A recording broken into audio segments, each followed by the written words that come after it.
This is this between us. The number one podcast in the world.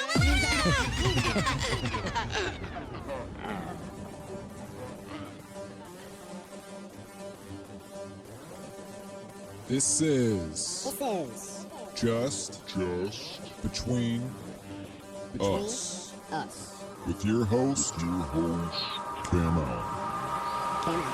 All right, how's it going, everybody? My name is Chris, and this is Just Between Us.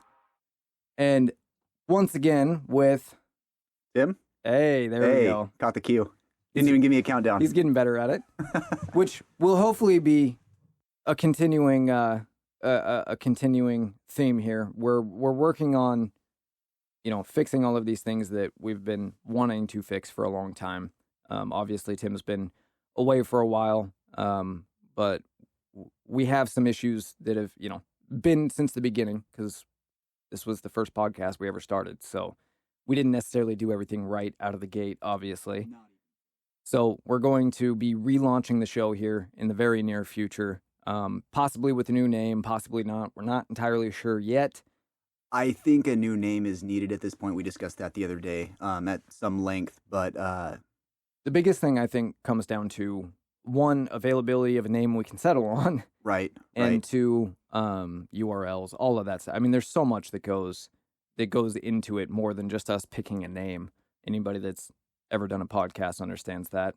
Right. A lot of those changes already started behind the scenes, but you guys obviously can't see that.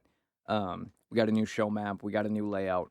Going to be trying a lot of things. I got to stop saying so much too. But and let's be clear, this is all in the interest of the listener, right? I mean, as much for us as for the listener, to make it a more streamlined, easier to listen to show. I mean, we both go off on tangents quite often, as noted by some of the phrases we use. The tangents probably aren't going to change all that much, but we're trying to give you a little more of a format to the show, so it's not quite as all over the place. We're trying to keep ourselves in line a little bit, and we're trying to keep from putting more work on ourselves than necessary because of that, I think, is probably the best way to put it. I mean, anyway, that being said, I can actually tell you, thanks to this handy-dandy piece of paper, what we are officially going to talk about today. There will probably be other things that get added in, but we will be covering these things today for once. I guess maybe not for once, but for the first time in a while, let's say. Allowing the helicopter to go by there real quick. Courtesy of the U.S. Army. Yeah. We will be talking about language and the importance of language in particular, and free speech today. We're going to talk about why capitalism needs a moral compass, in my opinion at least. And in the last segment today, we are going to discuss the fourth GOP debate, the comment that Trump made that everybody is reporting on about him apparently saying he's going to be a dictator. That's what I heard. So he said it. we'll get into that. And like I said, I'm sure we'll find a way to shovel a little bit more in there. But we will cover those things today. I swear by it. It'll be an organized madhouse. We're going to try our best. Before we get to that, is there anything that you want to tell the listeners or whatever about the new format or your return or anything? I'm taking suggestions.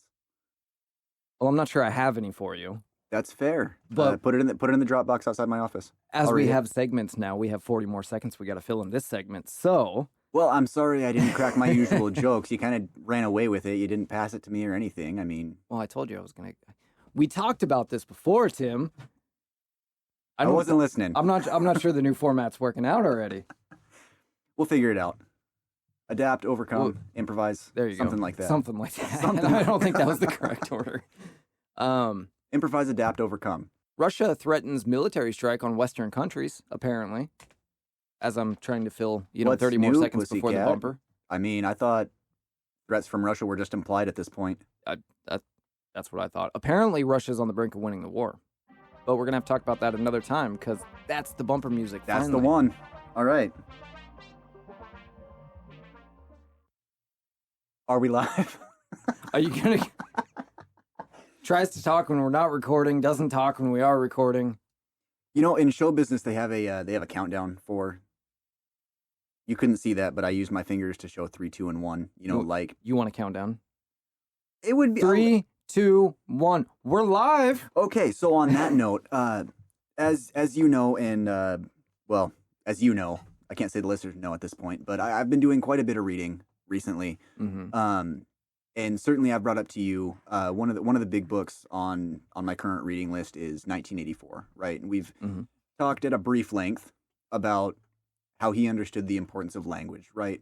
And that's what brings me to wanting to discuss these topics in particular.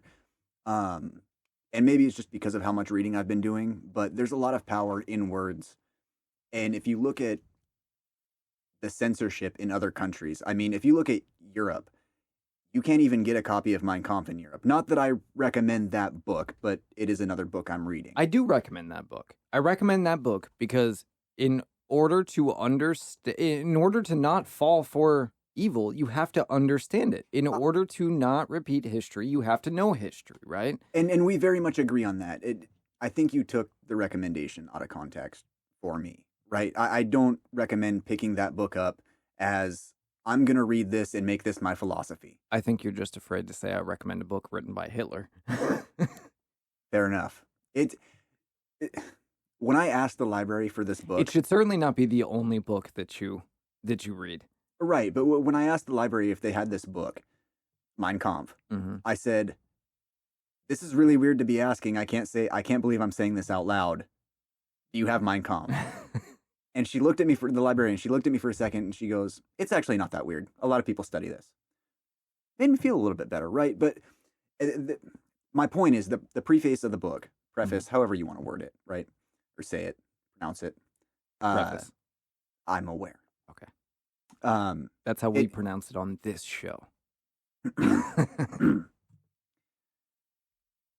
It says that in Germany, you have to submit a written request to get a copy of this book, or a written request for permission to print this book, which Germany's very hard on that stuff. Which is understandable considering the history and who wrote the book. I understand it, but certainly it made me think about how much we in this country take for granted free speech.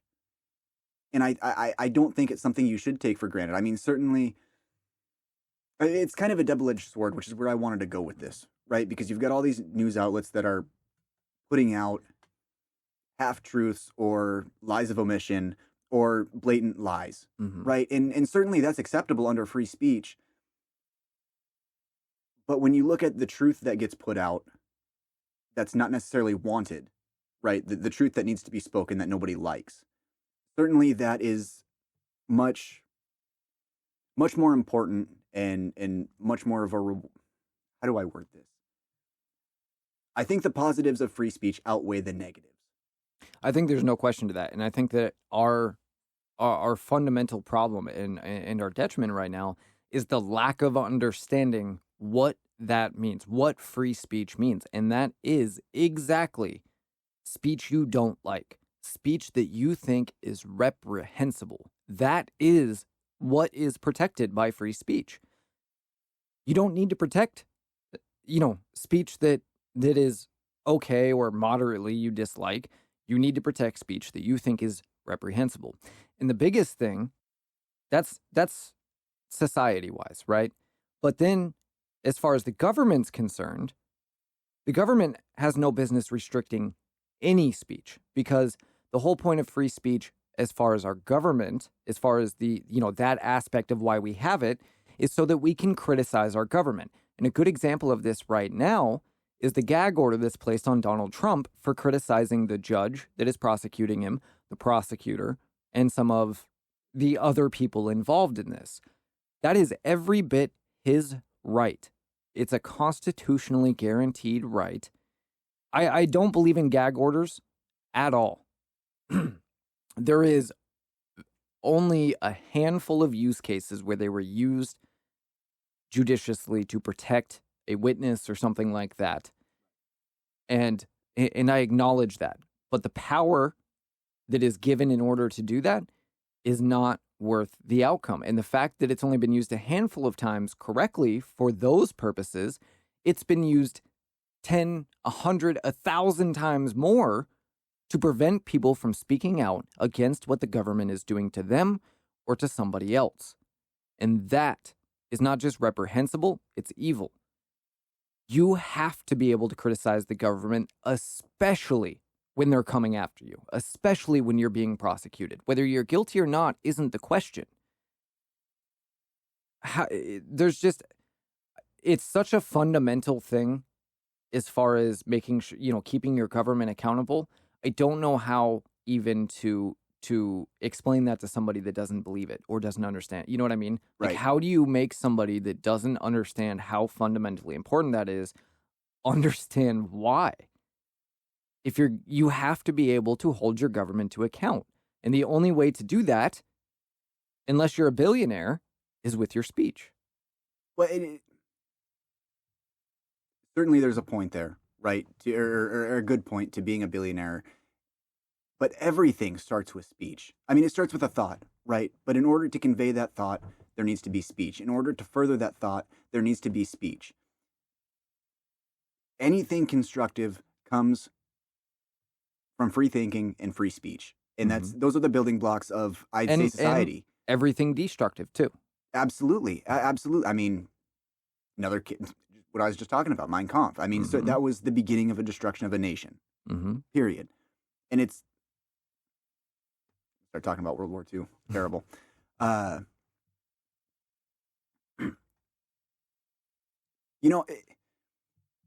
You were talking about trying to convey the importance to somebody, right, of the freedom of speech. How, right?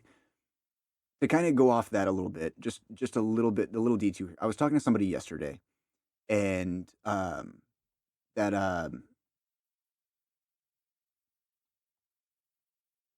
I'm drawing a blank right now. The pamphlet you gave me. The Constitution of the United States? That's the one. It was the pocket Constitution and Bill of Rights. Anyways, so as I told you, I ended up giving that to somebody else. It was sitting on their desk. Right. And this person walked into their office, and they saw it, and they go, "What do you have that for?" And I go, "How is that a question from any American to any American?" It goes further. It goes further. Oy. She goes, "Why do you have that, and why would you read it?" And I go, "Why would you not read it?" I go, "How long have you been an American?" These are your constitutionally protected and guaranteed rights. Exactly. Don't you want to know what they are? And so what I think is really important to note is any legal immigrant in the United States has to learn this. They have to.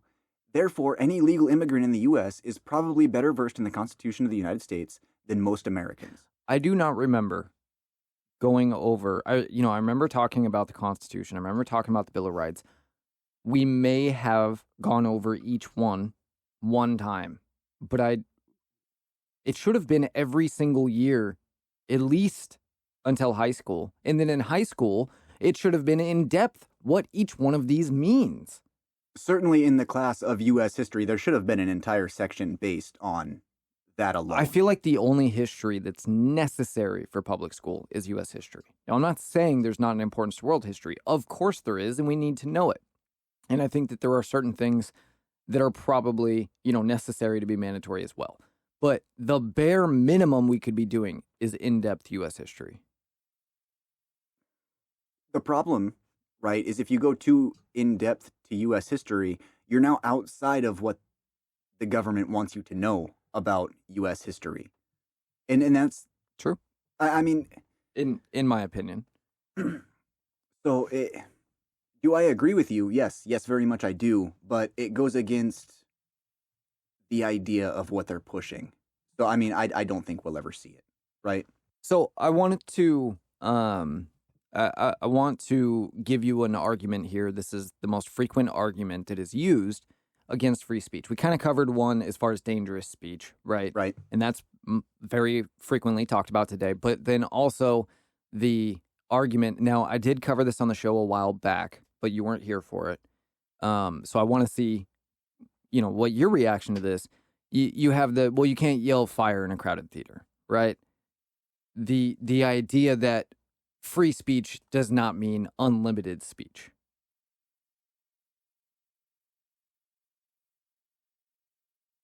He needs to learn how to think audibly. No, I'm not quite sure. And at the risk of sounding dumb, can you explain what you mean? Well, like I said, I mean, the most common trope is you can't yell fire in a crowded theater. Why would you, if there's no fire? Right? I understand. And I think that speaks to I think that speaks to a larger problem within society, and that's the idea is inciting a panic, right? There's a huge lack of common sense within society right now, and I think that's the greater problem. You can't make an argument just for argument's sake. I mean, certainly you can, right? Obviously, that is one, but I don't think that that's free speech. I mean, it could be classified as that, right? But what's the reason for yelling fire in a crowded theater if there is no fire? I lean on the side of it, like as a gut reaction. Now, like I said, I've gone into this in depth before, and there's actually a really good reason why that argument is just entire BS. But my first gut reaction to that, because I understand the thought there, right? I understand the fear that is instantly incited in people that somebody is going to incite somebody else to violence or incite somebody. I mean, that's part of what they're going after Trump for now, right? Is that he incited January 6th. And first off, free speech is of the level of importance that I'm willing to take that risk. That is my gut reaction first, is that, yes, somebody can use speech for bad just like they can for good, even if it's with good intentions. It's still of such importance that you have to take that risk. Further, the yelling fire in a crowded theater, there is no actual documented cases of that sort of thing that actually ever happened. This was an argument made, I believe it was by a Supreme Court judge in a dissent of his. It wasn't even a ruling, it was a dissent. So, it was a ruling, but he was dissenting. It wasn't the opinion. Anyway, the thing you said about common sense I really like, because my next question is, where does your responsibility come into somebody else? If let's say you're in that theater and somebody yells fire because they want to incite a panic. They want to scare everybody into running out of the theater. God knows why they would do it, but let's just say, where is your responsibility to not jump into a panic and trample over people on your way out of the theater? It requires common sense. If you hear someone scream fire, it requires common sense for you to look around. Do I see smoke? Do I smell smoke? Do I see flames? Where are the exits? Do I know where they are ahead of time, and will I be able to get to them? All of these things are your responsibility. And if you jump into a panic because a fire happened, it's because you are unprepared to deal with realities of life. Fire happens. It happens virtually, compared to what it was even 100, even 50 years ago. It's almost zero, right? It's very rare these days. It's much more likely to happen in your home than anywhere else. In public, it's almost impossible, but it still does happen. It's almost impossible to happen by anything other than intention, let's say, because of sprinkler systems and fire retardants and, and the amount of things that go into a building. But my dad is in construction, and he does commercial buildings a lot.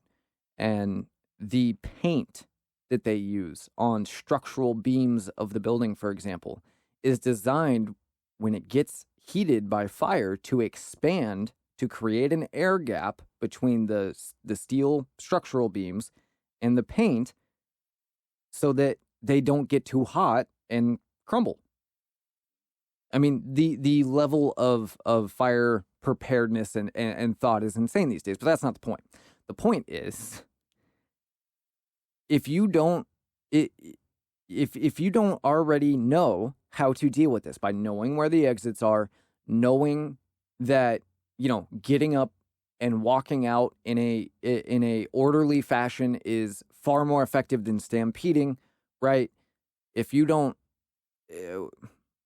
there's a dozen things, right? It's hard because I'm thinking of different scenarios in my head as I'm saying this, so I'm coming up with different things. But in any given scenario, there are things that as a responsible adult, when you walk into, let's say, a crowded theater, a theater is a good example because it is a confined area. There's usually limited exits and there's a lot of people in a closed room, right? You should know walking into that closed room, okay, certain things are potential to happen. I need to know what I'm going to do in that event. Right. And so to carry on with that, I think that's a good point. Your responsibility is to know these things for your safety and certainly your family's safety if they are with you. Mm-hmm. Your next responsibility is to everybody else in that room if you're the calm one. Yeah, right, absolutely. Right. And so if somebody yells fire, right, you can now give some speech to combat that. Whether, loud directing people, telling everybody to stay calm, even just one voice of reason in a situation like that can be a huge difference. Can be the difference between 10 and 20 lives. And imagine a room full of whatever you just said, of calm. I completely lost the word when I went to say it, but a room full of that common sense, right? You're going to have an entirely different situation.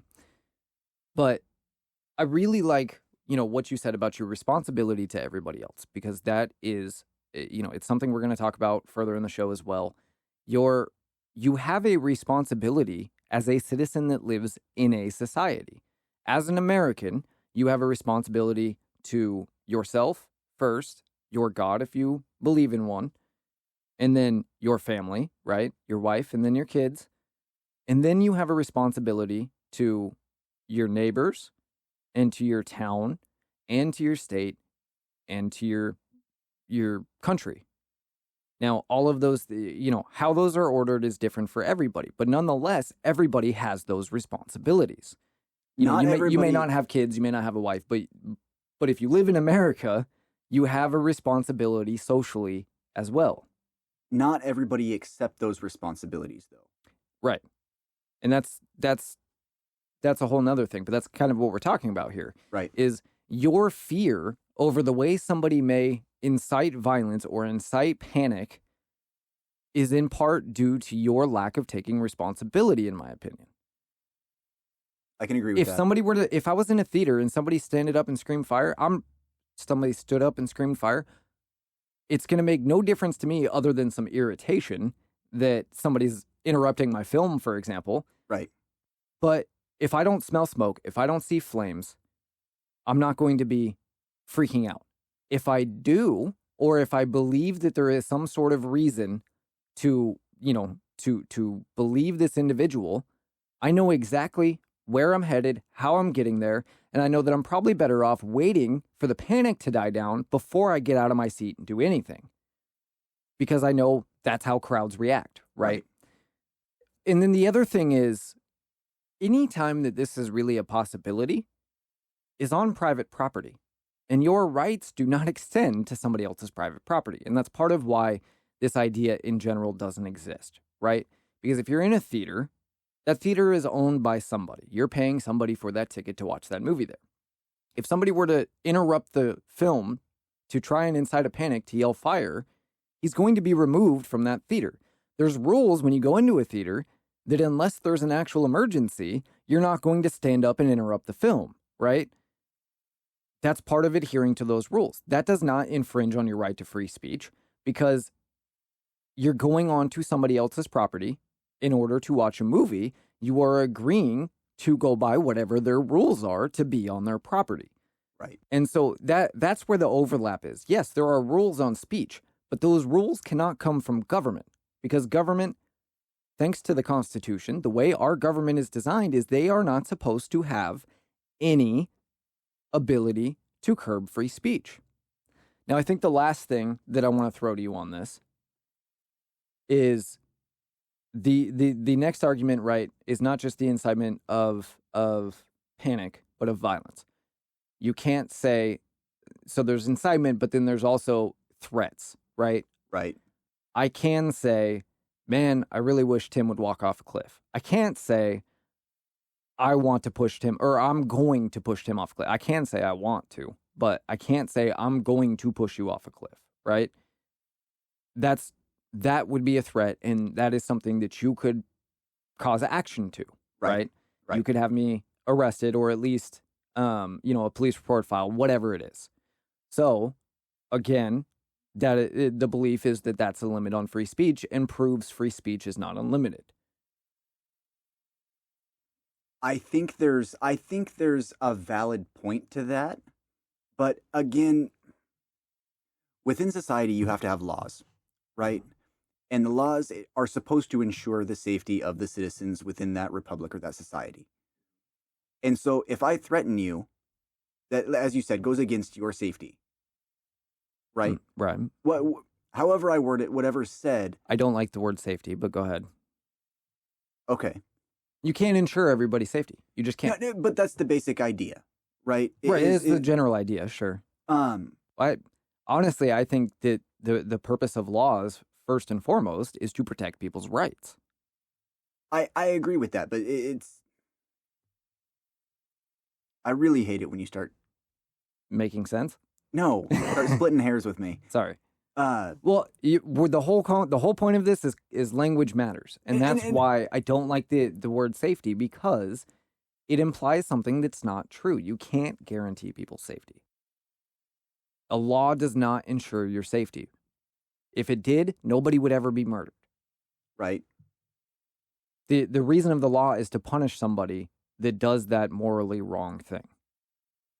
I think the purpose of morals in the society might be to, ensure some level of safety.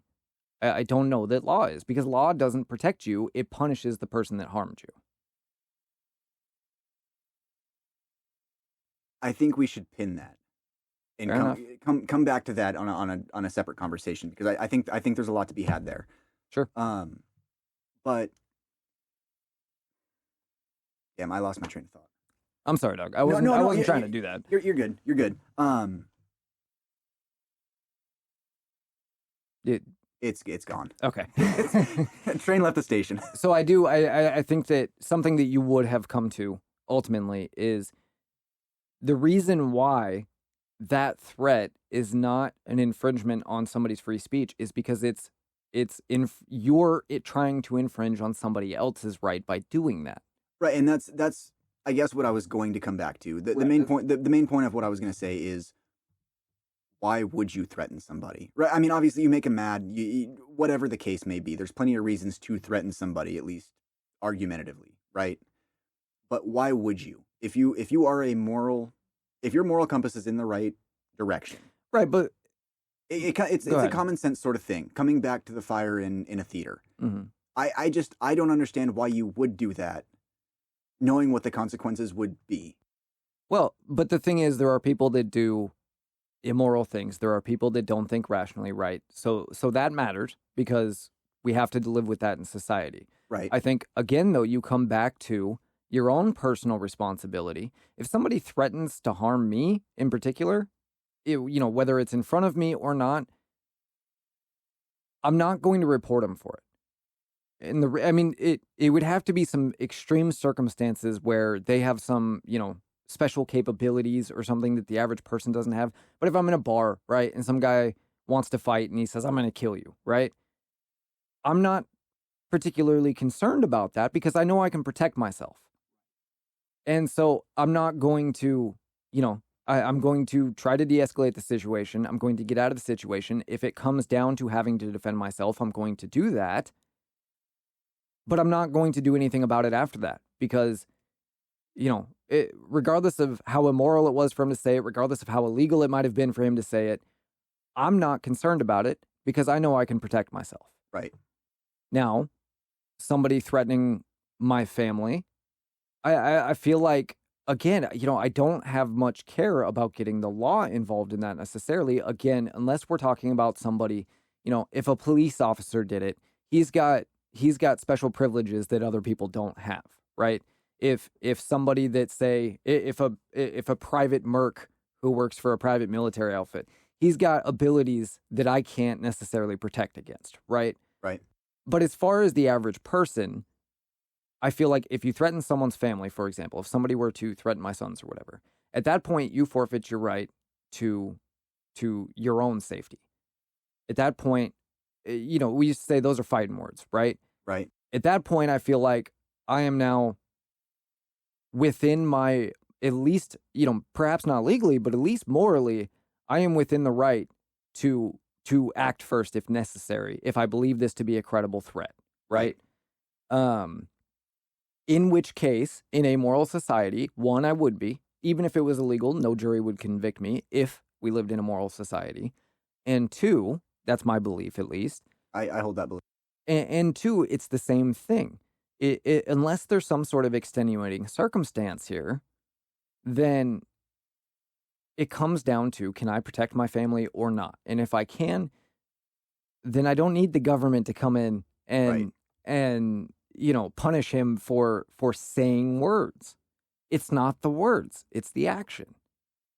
I believe you cross the line when you make a direct threat. There's no doubt about that.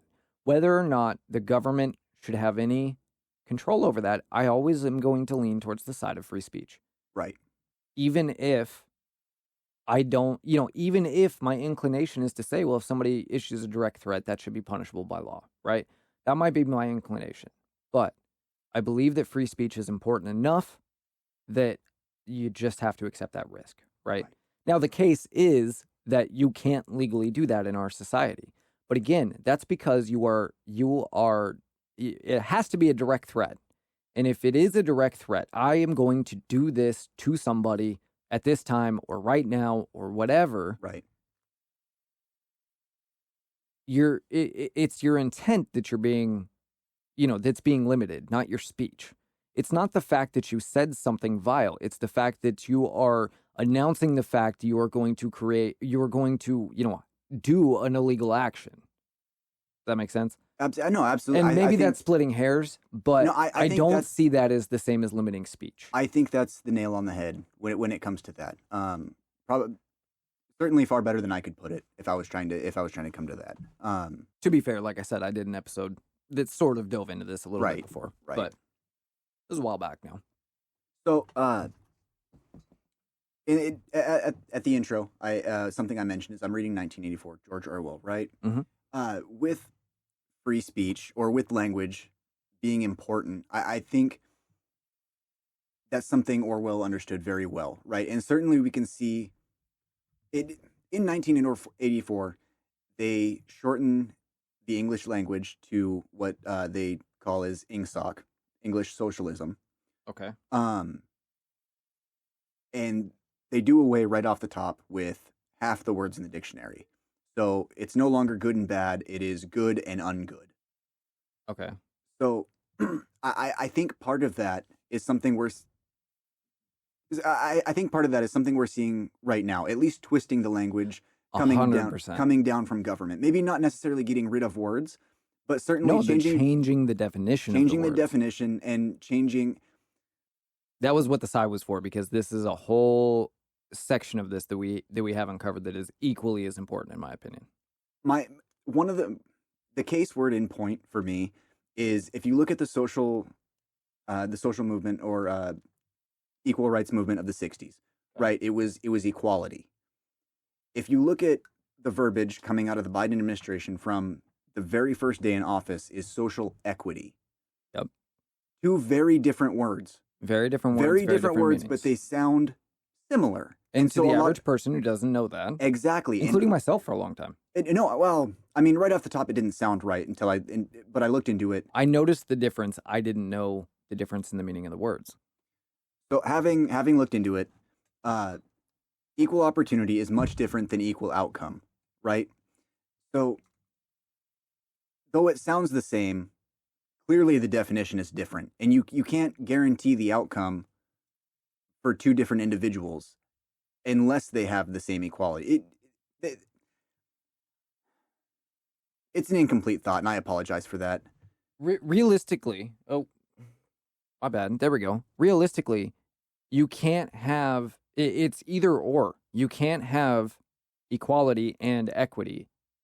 It's one or the other. You either have equal opportunity or you have equal outcome. And you can't guarantee equal outcome. That's what every socialist, Marxist, communist, whatever society has tried to achieve and has always failed. Even volunteer societies. There have been many socialist kind of commune societies that are entirely volunteer, 100 people or so, sometimes a couple thousand. There was one, I forget, one of the president's wives created one with several thousand people in the middle of the country, failed miserably.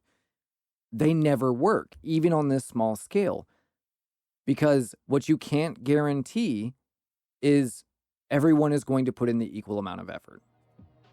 Absolutely.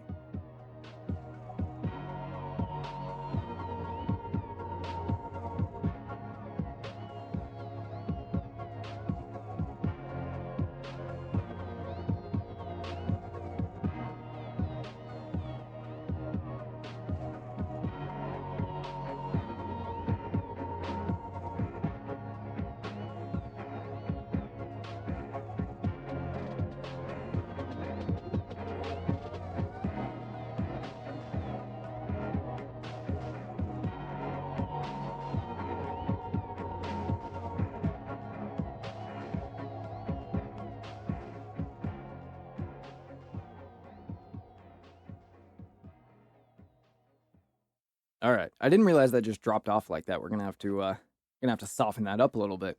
Yeah. We weren't prepared the first time around. Nonetheless, hopefully those won't always be bumper music for you, by the way. Certainly we will try to keep it shorter if it is just bumper music. Naturally, one day there'll be commercials there, hopefully, with any luck.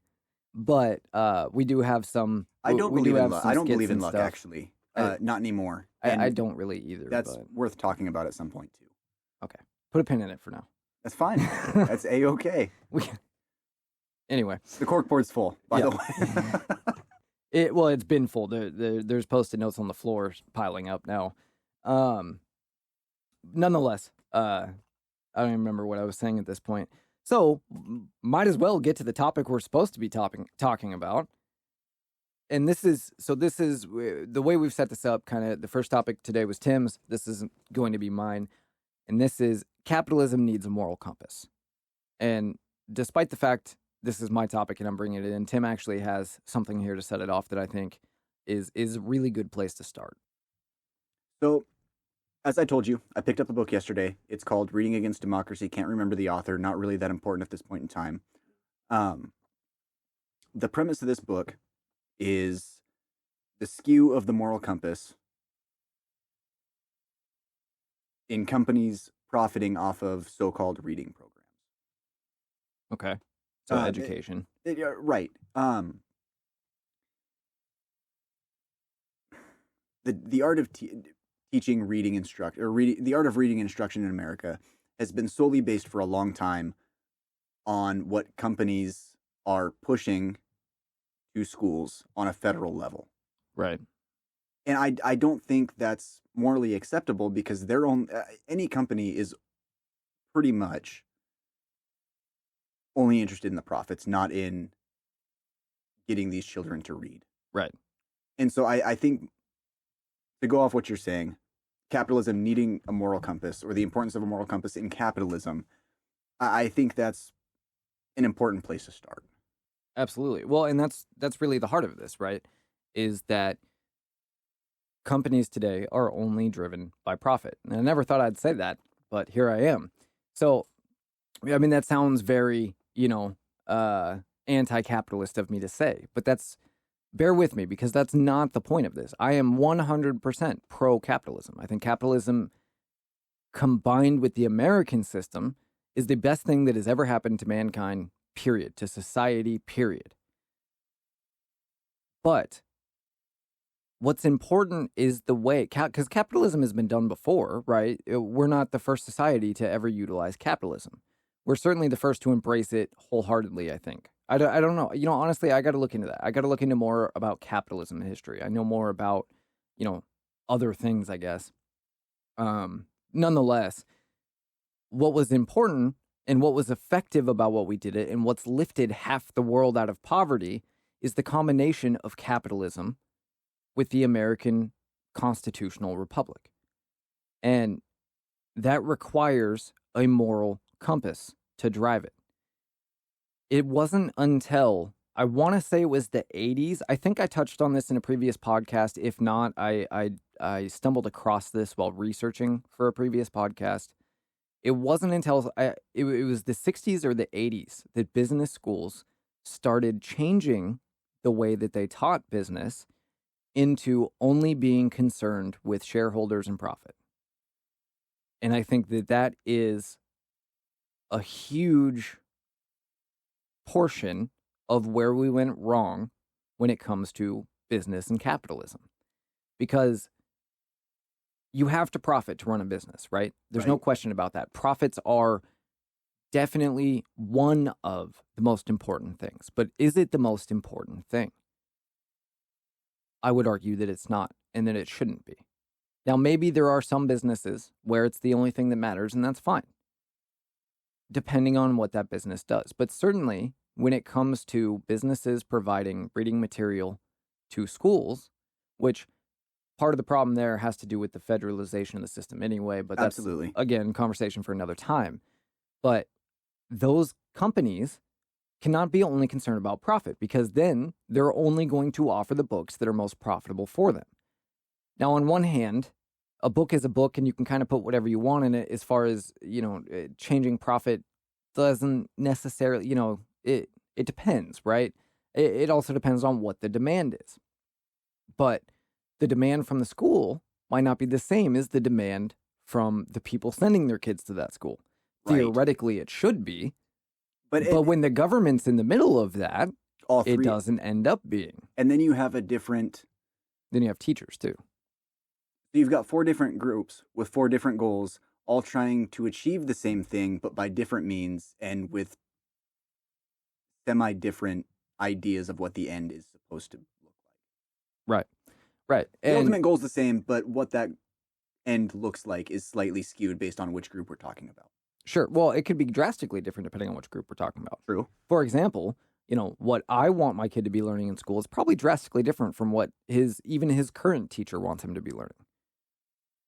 Nonetheless, the as far as the business is concerned, because that's the focus here, right? That business that is providing that, that product, books for school-age children to learn math or reading. In this case, it's reading, so U.S. history, right? Whatever it is, profit cannot be the only thing that matters.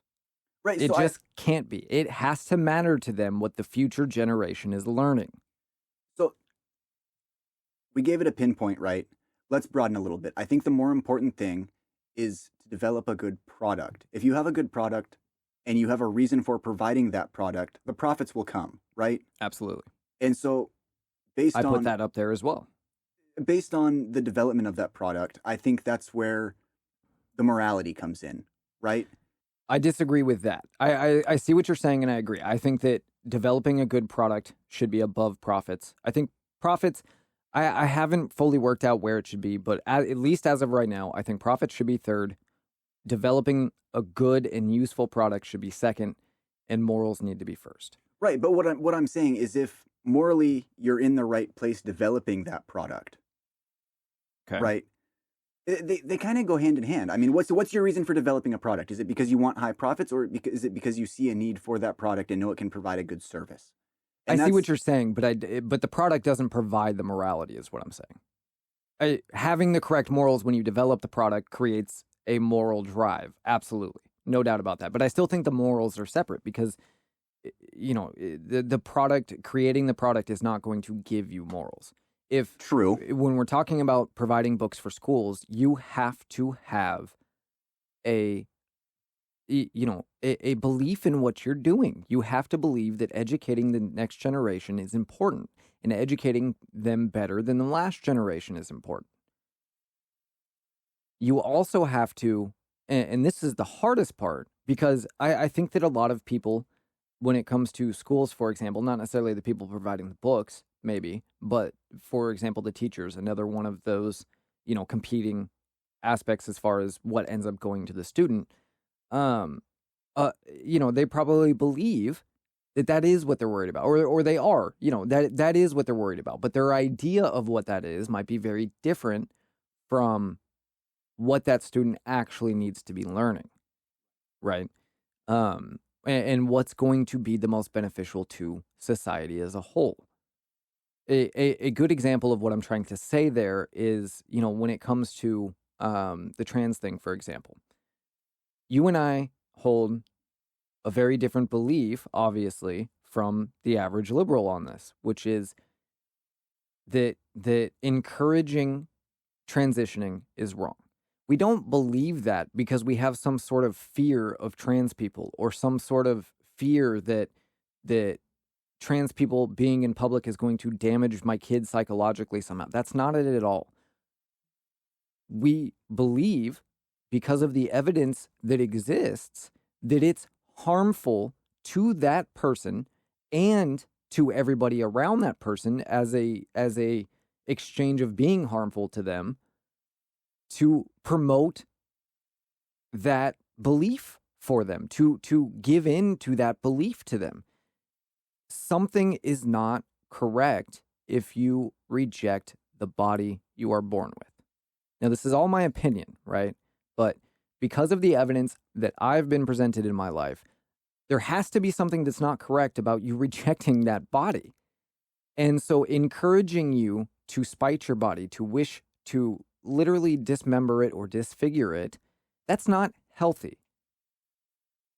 And so the point of that, the point of mentioning that, is that that's the sort of, it's one thing to believe that you're being helpful by supporting these people, by encouraging, right? It's the same thing with drug addicts. It's one thing to support them, so to speak, but to enable them is to harm them. Right. Sometimes you have to do the hard thing to help them. Right. And the same thing is true when it comes to anything else. And so while a teacher who is buying the books, I know the teacher doesn't necessarily buy, but rather than get into the weeds about who's doing the buying and the purchasing and all of that, let's just say, while the teacher might think, well, I'm doing a good thing by trying to bring these trans acceptance books into schools, let's say. You might be doing something that feels good, but that does not necessarily mean that you are helping the next generation. And we see this in the numbers. There are more kids than ever that are suddenly confused about their gender.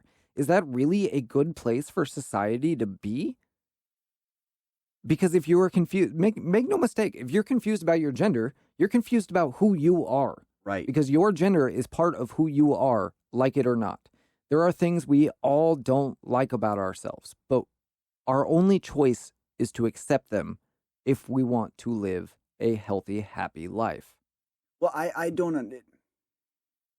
Speaking on the trans thing, I can't remember what specifically it was you said, but it is classified as a mental disorder. It was, correct. Sorry. That changed in the DDM-5 for no given reason. There was no new scientific evidence to support that change. But anyway. Right, and that's where I'm going with this, is up until recently, it has been a mental issue that was treated as such. Exactly. And it needs to be continued to be. In my opinion, yeah. But absolutely. I just thought that was We're worth going to be mentioning. removed from YouTube now. Well, it is what it is. It is what it is, yeah. I'm not going to censor it. As with this whole thing, I'm not going to censor my speech out of fear for what YouTube might do to watch us on Rumble. Anyway. Good plug. But no, I just, based on what you said, I thought it was worth mentioning that, because certainly at one point it was classified as a mental disorder, and right. It very much should still be. And it's not that it was always addressed appropriately either. I'm not saying that either. I'm not saying that just because I believe the categorization was correct before, that the way we treated it was correct before. Right. There still may have been plenty of problems. I still agree. This again is kind of my liberal tendency side, but I still kind of agree that more acceptance was a good thing. But accepting somebody or allowing somebody to work through their problems and not, I don't want to say judging, because everybody judges whether we like it or not, but not being in their face about it, right, and just letting them do their thing is a good thing. I think encouraging it is entirely different. And so I'm glad you said that, because I think there's an important distinction to make.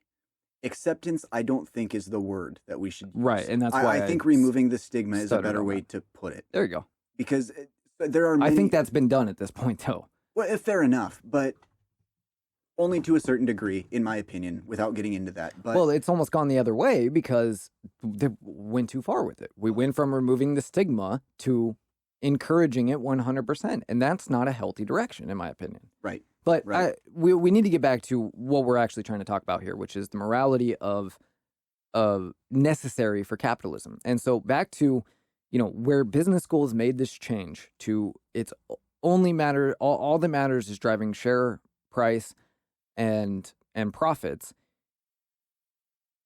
That's not what made America what it is. I mean, it's what's made America what it is today over the last 30, 40, 50 years, but it's not what brought us to that point. America has always been a Christian country, and even people that were in this country that weren't Christian still adhered and believed in those basic morals and principles. We all agreed on the outlines of the Constitution and the Bill of Rights. We all agreed on the morals and values and principles that this country was founded upon. That needs to apply to business too. It cannot just apply to you personally. And that is entirely lost in today's world. There are very few, there's virtually no large businesses. Any business that is publicly listed absolutely has completely lost any sense of morality. As far as you might say, well, with the trying to cater to Black Lives Matter or the LGBT movement or whatever, they're doing that because they believe it will drive shareholder price. There are few, if any, that have stuck to that if it drops their share prices. It's only if it increases them. And what do? They put they slap the rainbow on their product or whatever. What is that doing? Nothing. You have to, without the morality, then the only thing driving the ship is profit. And there are many evil ways to profit. So something that I want to touch on, going back a little bit to something you said. Capitalism works when coupled with the Constitution or with the United States, right? I forget how exactly you worded it, but you get what I'm saying. I hope. I think that capitalism gets its morality from the Constitution and from what we laid out as our guidelines for the country, right? Mm-hmm. And so it's more for our government, but there's a lot in there that guides that for sure. So you see the degradation, or you see the morality lacking in capitalism. I think that's a indirect relation to the degradation of our society. Right? Absolutely. Well, and that's the thing. I mean, capitalism is a system of it's system. It's not really a system of government, but it's an economic system. So capitalism can't be corrupted or not, right? It is what it is. It's an economic system. But the businesses in America, absolutely. And I apologize. It's not a refined thought. It's on the fly. You're fine. So, I mean, it's kind of interesting because you just kind of argued against your point, right? Capitalism is an economic system. It is what it is. Yes.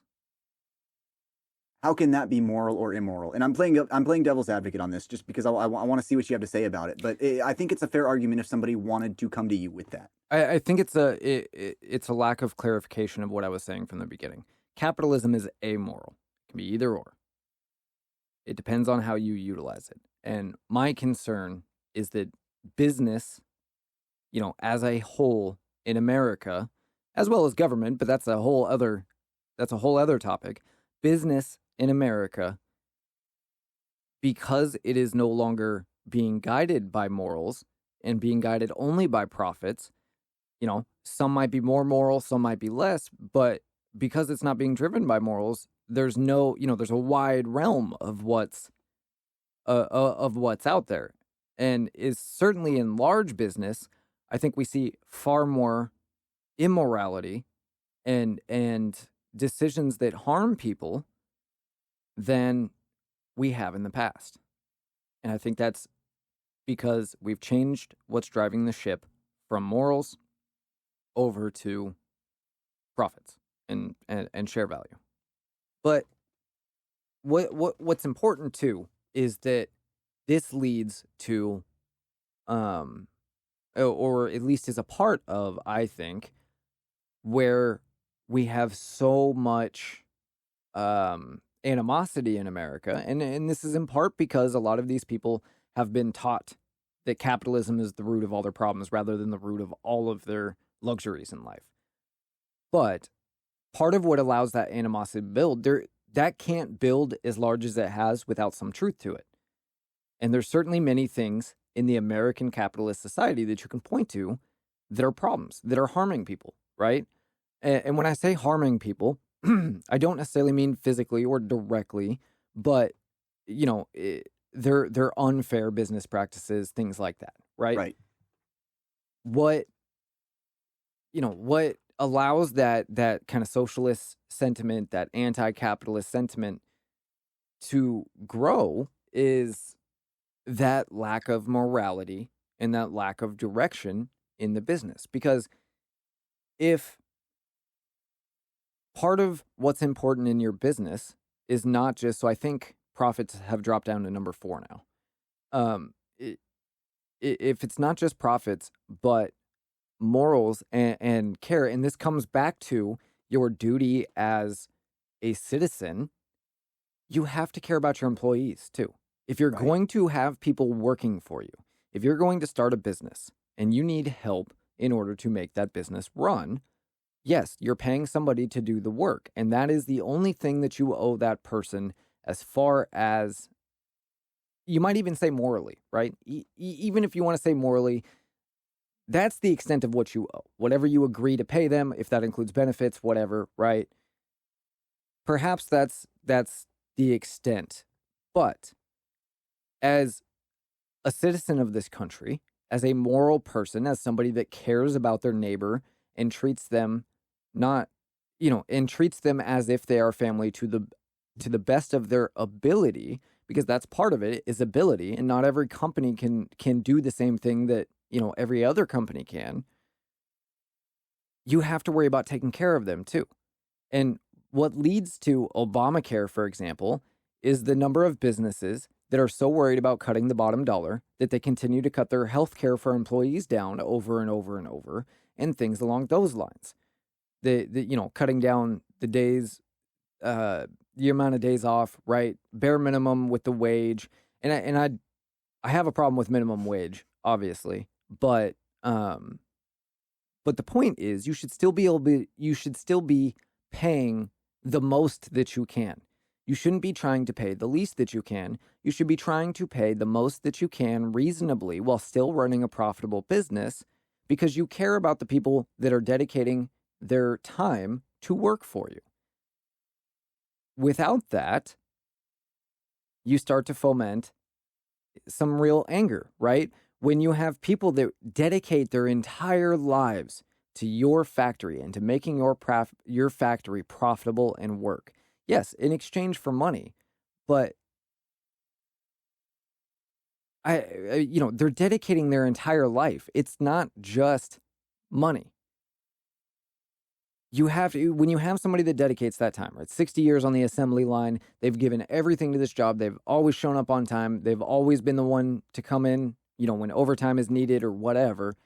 And then they retire and get a birthday cake and a card, and that's that, right? Right. That's not taking care of your employees. That's being worried about profit. Absolutely. And I think part of that problem is not recognizing when you have a good employee. I mean, that's a huge part of it. From personal experiences, and I know you share these same experiences. Certainly, we've had some of the same jobs. How many times have we been the two that are really only putting in all the work for a job or a job site, and it's still, oh, hey, we'll see you later. Thanks for your time. There's actually there's a figure for this. That 20% of your employees will do 80% of the work, and 80% of your employees will do 20. I find that holds pretty true. And yes, there are lots of businesses, there are lots of companies, right, There's one in particular that we work for. We were traveling hours a day. About 6 hours a Both day. directions. Yeah, 3 hours both directions. 6 hours a day just in travel time to get to this job because it was a good job. We liked the people we were working for. We liked the work we were doing. And we were getting paid decently. A decent amount. Yeah. Looking back, it probably could have been a little more for what we were doing. Well, but, you were making more than I was, but I certainly wasn't complaining about the wage, right? Yeah. No, it was definitely a better wage than we were finding. I mean, that's why part of why we were commuting so far. Part of it, too, was because the job site changed and the job site happened to be this much extra farther this time. But nonetheless, obviously, and at the time I was getting ready for my son to be born. You were living on somebody's couch at the beginning of it. You know, we were doing our best to do the right thing, but we were really struggling at the same time. And I was driving a 1992 Geo Metro with a heater that heated like one person in the whole car, and there was 3 of us that were carpooling. The window didn't quite roll up all the way. I don't think it went into 5th gear.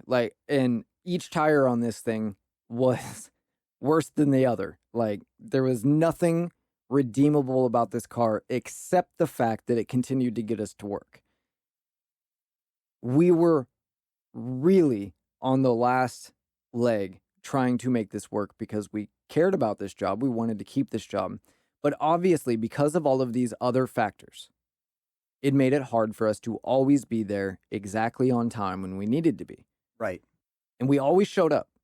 We always communicated. Every day. You know, eventually, and I'll be the first to admit, eventually, with a new baby at home, towards the end, after my son was born, who is, not sleeping through the night, I'm coming home at, probably 8, 9 o'clock, right? Sleeping until about 2 a.m, have to get up, start getting ready, pick up Tim by 3 and back out to work so we can be there by 6. And our boss was a great guy. All of our bosses, because, we had people that were directly in charge of us, and then one of the owners of the company. I don't think we ever met the other one, or maybe only once, but I never one of did. them that we interacted with more often. And he was great. And he definitely recognized, the effort that we were putting in to be there for him. And that led to raises once or twice in a relatively short amount of time, which was nice. Still not exactly significant. I mean, significant, but not. What would have been far more helpful is help getting a car. But Right. that's not that I expect my boss to do that necessarily, but that one thing, and we tried. We went and we spent all day up in Seattle trying to get a car. We tried multiple avenues, and we could not make it happen. Well, and I think it's worth mentioning on this subject particular is, do we expect a boss to do that for us? No, but it had already been done for somebody else in the company. Oh, that's true too. So it wasn't an expectation, but the premise of conversations we had was it would become a reality, if not right now, very soon. It certainly would have solved all of the immediate problems. We still would have been dead tired. We still would have been, overworking quite considerably. There are other things that certainly could have helped, being able to stay closer to the job site in the interim, things like that. But that's not the point, right? And I'm not blaming my downfall at that job on the boss not doing something. Well, no, we certainly point had our is, own issues too. We were also giving our all to that job. And compared to not necessarily everybody that we ended up working with, but the people that we were working with, certainly in the beginning, there ended up being, I'm trying really hard because I don't want to disparage other people we were working with, because Right. a lot of them were good guys. But there were also a lot of guys that didn't do, and we didn't complain about those things. We just did what we had to do. And so it would have made a huge difference had our boss, who I know could have afforded it, made that effort, and not even give us, just let us use a company car, whatever, right? Because there were probably half a dozen company cars that weren't in use at any given time. something to alleviate that, then he wouldn't have lost 2 of his hardest working employees. And I'm sure that eventually they found some others.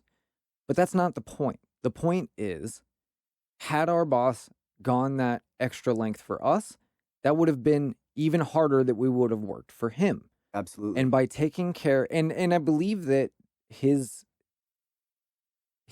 desire was to do those things.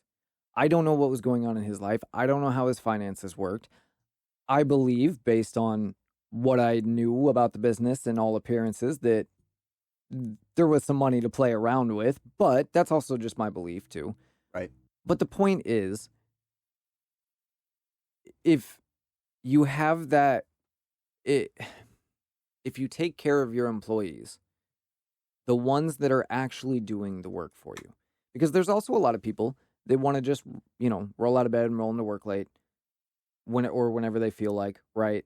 And then still expect to be paid $10 over minimum wage and all of this, and complain about absolutely everything that's going on and whatever. And despite all of the complaining I like to do on this show, because this is where I do it, I actually don't do hardly any complaining at work.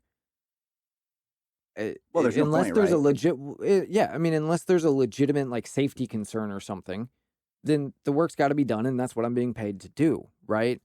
But it is incredibly frustrating to work as hard as you can and to put in at the very least, the minimum amount of effort required, and have other people working around you that aren't even bothering to put in the minimum amount of effort and still get the same treatment and not get, it's not even recognition for it. But, I'm getting off in the weeds a little bit because I started talking about, personal experiences.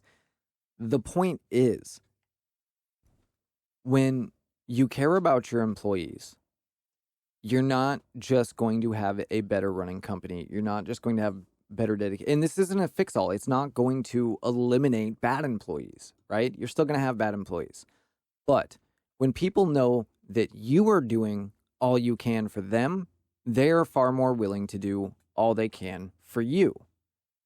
And society as a whole functions much better. And there's a lot of complaints that are in the wrong place, and by no means is this some sort of endorsement of socialism, or even certainly not of unions, right? So another example, an example of a counter argument to this, and I know we're running a little long in this segment, but I really feel like we have to get to this point at least. I actually have a screenshot here that I took today.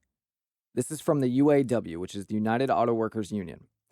And they just recently got a massive pay raise. But there's a problem with that. And this kind of goes back to what you were originally talking about. And we might have cut that out, to be honest. But as far as the collusion between government and corporations. That was definitely cut, but... You have the UAW that is forcing the company to pay far more than the company can actually afford to the employees, and offering protections to the employees. And this is because of a third party here too, the union, and is offering the employees protections that give the company absolutely no recourse to fire a bad employee. The same thing happens with tenured professors, right? So on the whole union thing as a whole, we disagree with the union thing, in that we don't need to get into that right now. For the record, I am in favor of unions to a point. Not getting in on that.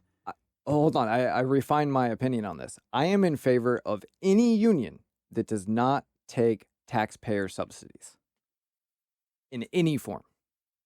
Okay, we can get into that later. But where I'm going with this is, I certainly see a lot of negatives with unions. And my case in point here is very recently... I hope so. Very, very recently, and I'm sure you heard about it, in Washington State. I can't remember which hospital specifically, but there was like 1,200 nurses went on strike. Mm-hmm. Of all the jobs that are union jobs, and that I'm okay with you striking because you don't feel appreciated enough, paid enough, pick your poison. I don't feel like a nurse should be a profession that can go on strike, because not only are you already understaffed based on whatever reason, you're now putting that hospital at a major disadvantage and doing a major disservice to all of the patients. I have a problem with the organized strike in general. And I do also have a problem with saying that a nurse can't refuse to work because the conditions aren't appropriate. Now, I think the conditions were appropriate, and therefore that doesn't justify the strike.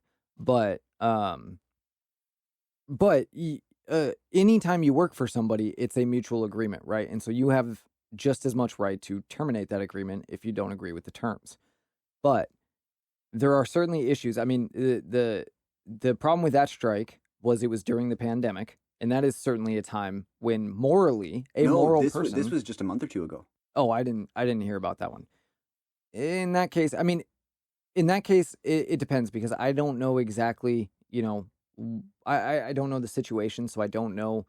I think that morally those nurses had a choice to make whether they were putting any of their patients in jeopardy by not being at work, right?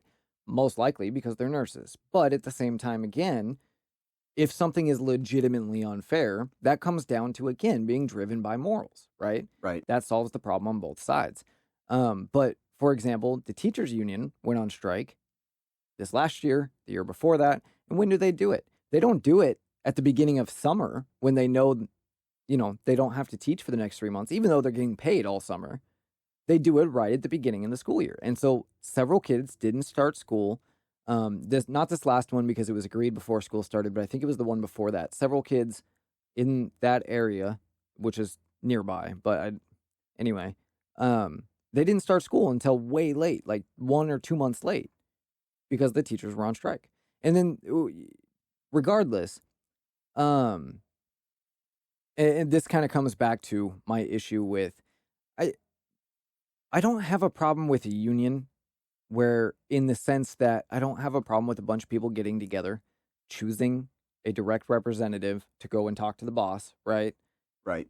To say, look, we all agree these things are unfair and we need this change, or we're all quitting, because we all have a right to do that if we don't feel we're working for a fair amount. What I have a problem with is a union that requires you join, requires you pay dues, and utilizes things like election seasons and paying off politicians and stuff in order to put pressure unduly. Why do you need a union when you can just, if there's an issue, the workers need to just come together and deal with it, right? See, and that's I like of the union that it protects workers, right? Like you're saying, pick a representative to go to talk to the boss, to talk to the owner, to talk to whatever the case may be. You don't need to pay somebody to do it. I agree, but what I don't like is the unions should not be a political organization, and they should not be used as such. Absolutely. They should have no place in. We need to cut off their ability to donate politically. A union should not be able to donate politically. But coming back to the UAW here, because this is the example that I have at hand.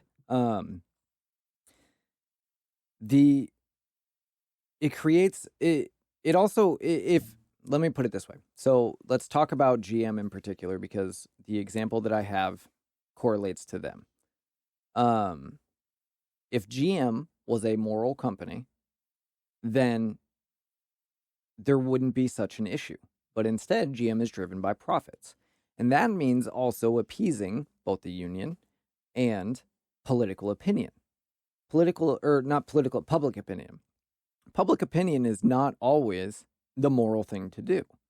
Public opinion can often be wrong, especially when it's uneducated public opinion. And I think if most people understood the conditions that the average UAW worker worked under, they would be, and not to mention the way that you subsidize that, they would be pissed every time these people took a strike, which, by the way, you will always notice with any major union, they strike just before election season because they donate 99% to Democrats. That's a real number.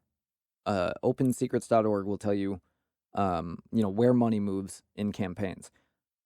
Unions, despite being as much as 50% conservative, the people in the union, they donate 99% to Democrats. And the reason they strike just before an election is because they can threaten those politicians that if they don't back them against the company, they're going to take those hundreds and hundreds of millions of dollars and give them to their opposition, or just not give them to anybody. Naturally, that forces them. That's why Biden tried to avoid going to the UAW strike, but ultimately had to, especially after Donald Trump showed up. And that is actually a huge gripe I have about Donald Trump, but I don't want to get off on that. Nonetheless, bringing this back around here, I got a little off track talking about the union, what I was trying to say. But what I was getting at was this is the reverse concern about trying to do the right thing, right? However, I believe even though this is ostensibly the, GM trying to do the right thing, I think it's a symptom of this immorality that has caused this. And that is, GM being driven only by profits and shareholder dollars. Because the only way that GM, with the position they're in and the position they've been in since 2008, and the contracts they've agreed to with the UAW, which are wholly unsustainable, their business model, their profit margins cannot pay for the employees they have, both the pensions that are guaranteed to them because of the contracts and the dollar amount. So they were making over $60, almost $70 an hour on average. It's over $150, I believe, with this latest contract. That's off the top of my head, so bear with me. Don't take that to heart necessarily, but I believe that is what I read. Whatever it is, it's considerable. So GM would have never agreed to those contracts without bailouts from the government, without bailouts from the taxpayer. The government bails out nobody. You do, the taxpayer. That is immoral. But that's not GM's concern. GM's concern is shareholder profits. And taking free money from the government, and the only thing we have to do to get that is agree to these UAW contracts, which even though we can't afford, we're going to get more money in bailouts that will increase the profits ultimately. Ultimately, it's better for the bottom line to agree to these unsustainable contracts because we'll keep getting dollars from the government versus doing the moral thing, refusing the money from the government. Now we can't take these UAW contracts. It's not a matter of whether we want to or not. You are asking for something that physically cannot happen with our bottom line. Therefore, we can't do it. And so to go off that a little bit. What I said because we paused, right? We had to bring that in a little bit. And something I had mentioned to you was it would be more moral for GM to let the company fold. Thinking about that for a minute, they're not going to fold. They might be down for some period of time while people are striking. If they can't come to agreeable terms, somebody will step up and work for the wage that they are offering. I can guarantee it because it's a good job and it's still a very high wage. Hands down. There are people that will work for that wage with no retirement or no pension guarantee. Exactly. Today, I'd work for $150 an hour putting car parts together. Are you kidding me? Absolutely. That's it's a considerable. It's over $100,000 a year. Just to stand on the assembly line and slap something on the car, right? Now I'm being reductive, but the point is the other problem is because you have this third party and because you have this immoral trinity between the company, the politicians, and the union leaders who, trust me, despite their public, personas of disagreeing, those union leaders and those CEOs are best friends. To be clear, that's an opinion, and I can't prove that, right? I'm illustrating a point. My point is they both understand that they have to present an image in order to get what they need, which is bailout money from the taxpayer. They don't. The union is not sitting there fighting for the union employees, in my opinion. The union is fighting for the union bosses to continue to get paychecks, basically. Now, that's a lot of speculation in that. I think there's, but that's just an opinion. Based on what I know, I think there is some truth to that. Certainly, it's not every union. There are better unions. Some unions there are better and worse. Yeah, right. But I think there's a lot of truth to what you just said. There's a reason, though, that these unions donate 99% to one party and donate nearly $1 billion every single election season. There's a reason for that. And there's also a reason that the strikes happen just before the election season. Nonetheless, this is from a GM spokesman, Kevin Kelly. He said at the start, this is from Jalopnik, I think is how it's pronounced. It's an automotive thing. Anyway. I know which one you're talking about. This is talking about EVs. But at the start of the year, we asked hybrid employees to be in the office 3 days a week. We asked them to be in the office 3 days a week in order to drive, in order to drive the greatest impact. However, adherence has been mixed, Barra wrote in an email. We are now explicitly requesting hybrid employees to be on site beginning January 8th every Tuesday, Wednesday, Thursday at minimum. Senior leaders will continue to have the flexibility to determine if a team needs to be in the office more frequently. So, what we were talking about earlier, and I was really trying to be careful with what I said because I felt guilty that I was trying to imply that our boss owed us anything more than the wage he was paying us, right? The idea that he could have helped us out with a car, at least in the interim, to help us not be 15, 20 minutes late to work, right? Considering we were driving 3 hours, and that was mostly all freeway. Traffic is something that you cannot control, right? We're talking about people that are not showing up to work even 3 days a week while still getting paid. And I know anecdotally from things that I've read and things that I've been told by people that work at these companies for, they are part of the UAW because the UAW covers not just GM, but other companies too. Right. But some of the examples were specifically at GM where you got people rolling into work 5 hours after their shift starts and putting in a half-assed 3 hours of work, going home and getting paid for the whole day because they can't be fired. Why would a company ever agree to that? Why would they ever sign that contract? You would be better off losing 100% of your employees if that's what you have to agree to and starting over than you would agreeing to that, unless you have absolutely no concern over doing what's morally correct and are fine with taking the taxpayer bailouts. And so I've kind of gone two directions here between the morality issue of taking the taxpayer bailouts, right? There's absolutely no reason why I, somebody who is not working under the protection of a union in particular, but somebody that has no effect with that whatsoever anyway, even somebody that works for a different union, right? Why are we helping pay GM's pensions and even hourly wages with our tax dollars? That's not what I pay taxes for. I don't pay taxes to pay somebody else's pension. I pay taxes for the benefits I'm supposed to receive in this society. Roads, bridges, security, right? All of those things. Border security, police, just to be clear, because I said security and I made a big deal about that earlier. But anyway, but then the other thing is, you will also have that concern with doing the right thing for your employees, because you could also look at it and say, well, GM is trying to do the right thing by offering their employees, great job security and not punishing them for trivial things, right? Paying them an exceptional wage. Never mind the fact it's far beyond what GM can actually afford to pay them, but they're trying to pay them an exceptional wage. So they're trying to do the right thing. And these employees are just taking advantage of it. That is also a concern, but that is where your morality as a worker has to come in as well. The society has to be moral as a whole for any of this to work. But that, we're focusing on business here, but all of it matters. But no matter how you spin it, all three of the people in this situation, the employees of GM, the company, and the union, none of them are being guided by morality. And it's all about money.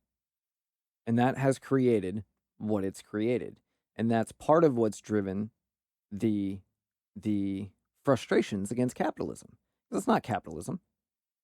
That's whatever they call it, crony capitalism, right? the more you continue to allow that, the more you're going to get people wanting to try a new system. Because the farther away we get from a working system. Right. I guess that's how I was trying to bring it home. Anything else you want to say on this? Nope. All right.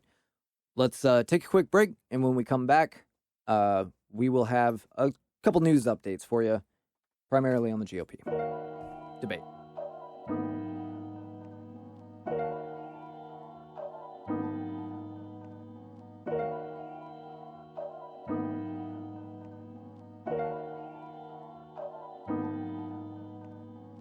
All right. So we got several clips here. We're going to try to roll through them as quickly as possible. You know, it's one of those things where we actually had two different things to talk about, but we're definitely stuck to just the debate at this point. Actually, we'll brush the first one real fast. And that was the media has been reporting over and over that Trump said he was going to be a dictator day one. And I think on this, context is literally the most important thing. It's the same thing they've done over and over and over and over and over and over. And again, like I pointed out, goes all the way back to, it goes back before this, but the most crystal clear example that I remember first is there's fine people on both sides. Never mind the fact. So they cut that and said that Trump said there was fine people on both sides in Charlottesville. Never mind the fact that the literal sentence right before that was, I don't mean the neo-Nazis. They should be condemned totally. They'd cut that out and just put there's fine people on both sides. Regardless, what he said this time, who was it? Hannity was. It was Hannity. It was Hannity's, yep. And he asked him. Everybody's saying that you're going to be a dictator, trying to get your revenge or whatever. Are you going to be a dictator? And Trump said, on day one, I will be a dictator. Well, a closer quotation is, I will not be a dictator except for day one. Okay. I'm going to start drilling, and I'm going to shut down the border. Thank you. I'm glad you had that and so reason why. That's him clearly saying, again, you can be disingenuous about how Donald Trump speaks. Right. But clearly that is him saying, I'm going to make sure these two things happen. No, I'm obviously not going to be a dictator. Right. And I don't know. I think you have to be lacking brain power to not understand what he's saying. No, they're not. That's the thing, though, is they're not lacking brain power. It's intentional because they know most Democrats and most people in general are not going to have heard what he said.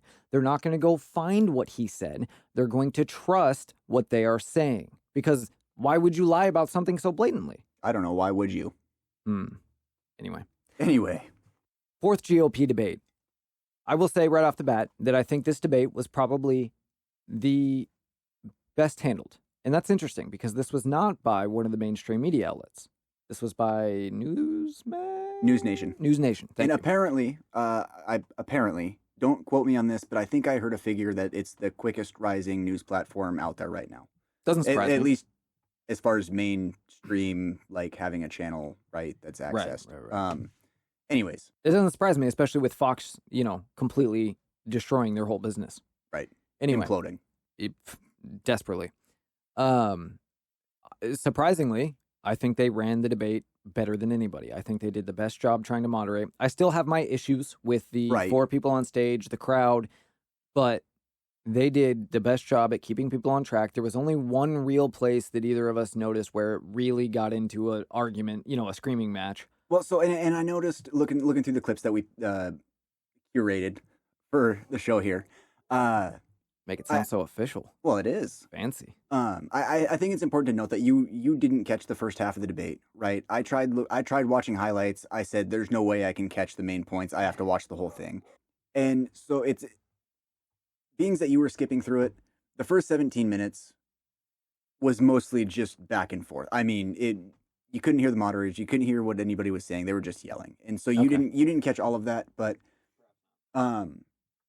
what I will say is you have a different view on how this debate went because you watched the other 3, right? I came into this without any previous debate watching.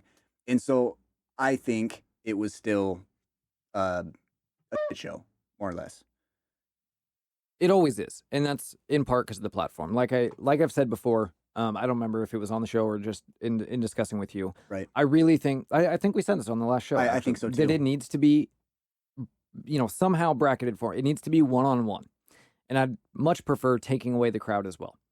Because as much as it's fun, like I said, to hear the crowd cheer, for that point you agree with, it ultimately encourages the people on stage to give those jabs, even though the crowd is, no matter who the crowd is, it's not going to be representative of the whole American people or even all of conservatives. Right. And what I will say about encouraging the jabs is I'm actually kind of proud of the crowd in this debate. When there was a personal attack, they generally booed. And I think for the most part, they were much more reasonable about it. And sure. I think any reaction, right, is too much. If you're at a debate, let them go at it. It should be a silent crowd, more or less like golf. I mean, I get the, I get the urge to want to clap too. I get it. But that's why I just think the crowd doesn't need to be there. Right? Fair enough. What is the crowd for other than to encourage the show, right? Because they're not doing anything for me, the viewer. Right. It's not enough people to if it was a football stadium, then it's like, okay, well, a bunch of people are watching the debate now that maybe wouldn't have watched it on TV. That's not the case. It's 100 people or whatever. Right. I just don't see any point to it. I don't like the 4, 5, 6, 7 people on stage. I don't even like 3 people on stage. I much prefer the one-on-one. And the last thing is, while the moderators, I believe, did a great job, at least in the second half. I saw the second half of this. You saw the whole thing, and I've seen some clips from the beginning now. From what I saw, they did a far better job than the previous debates. But again, that's as good a job as you can do given the circumstance. And the one thing that they didn't do that the liberal moderators always did to Trump, but never, always disingenuously too, and never did to the other person. Never, ever did they do it to Joe Biden. And Joe Biden said some lies. Trump exaggerates. We've always said this. Trump exaggerates, and he's not always, there was 1 billion people in the crowd that day. Really, there was 100,000. It was the biggest crowd ever. No, it really wasn't. But does it matter? No. He's just exaggerating, right? Biden says things that are flat out untrue. Right. I graduated top of my class from Harvard. Well, you were kicked out, actually. But it kind of matters. I mean, not that specifically, but I was trying to pick something that he's lied about that, is a black and white lie. Not an exaggeration, a lie. Anyway, I wish that the moderators would, when somebody flat out lies, something like you were pointing out with Nikki Haley, was just basically anytime someone said something negative about her, she'd just say that's not true, whether it was true or not. And that's an effective strategy we've seen from many, including Hillary Clinton and politicians across the board, to be clear. But because most people aren't going to take the time to go look, well, is it true or not? And so it's the best you can do when someone attacks you with something that's true, right? Is just say, well, right, that's not true, and hope that most people believe you instead of them. Right. You turn it into a tit for tat at that point. And so I wish the moderators in those cases would be like, no, this is true.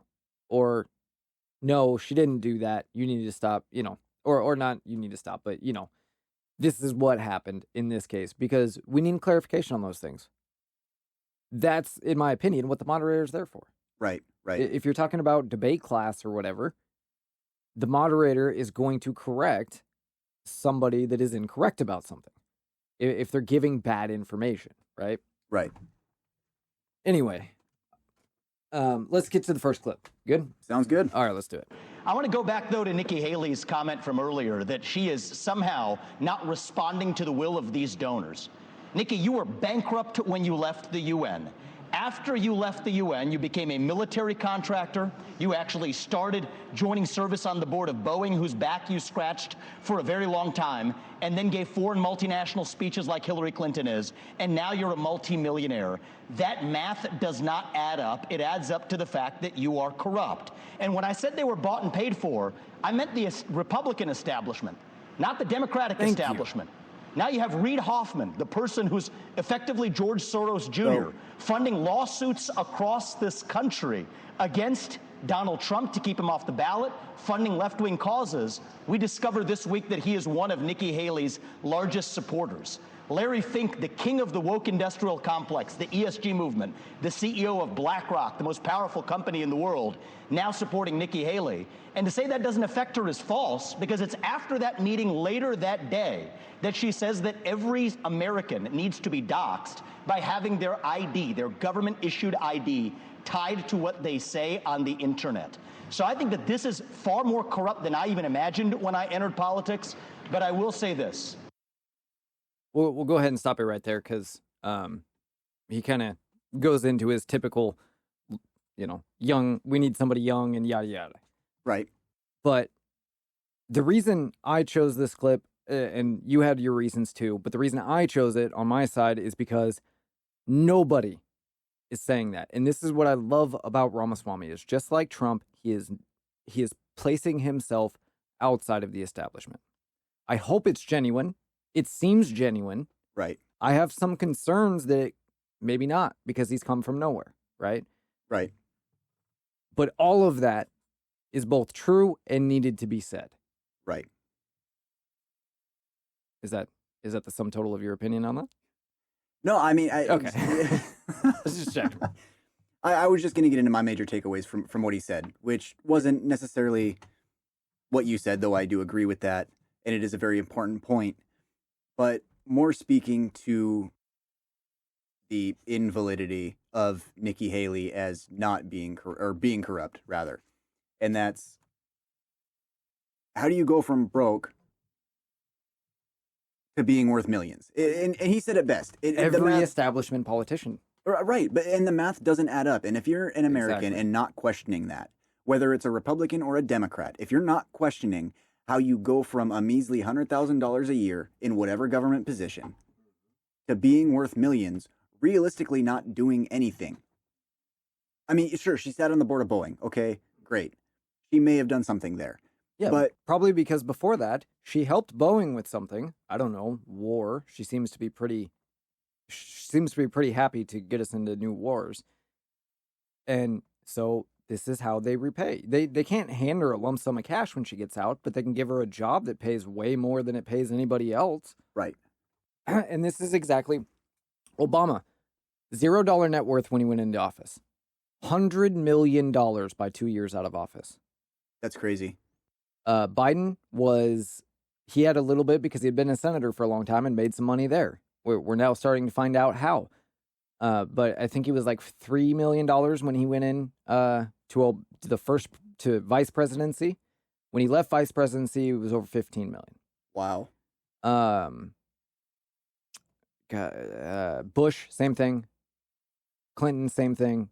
Bush, other Bush, same thing. I don't know farther back than that because it's not relevant to current what's going on. Everybody else is dead. So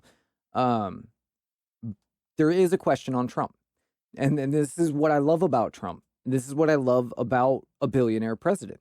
You can't buy a billionaire president with $4 or $5, $6 million.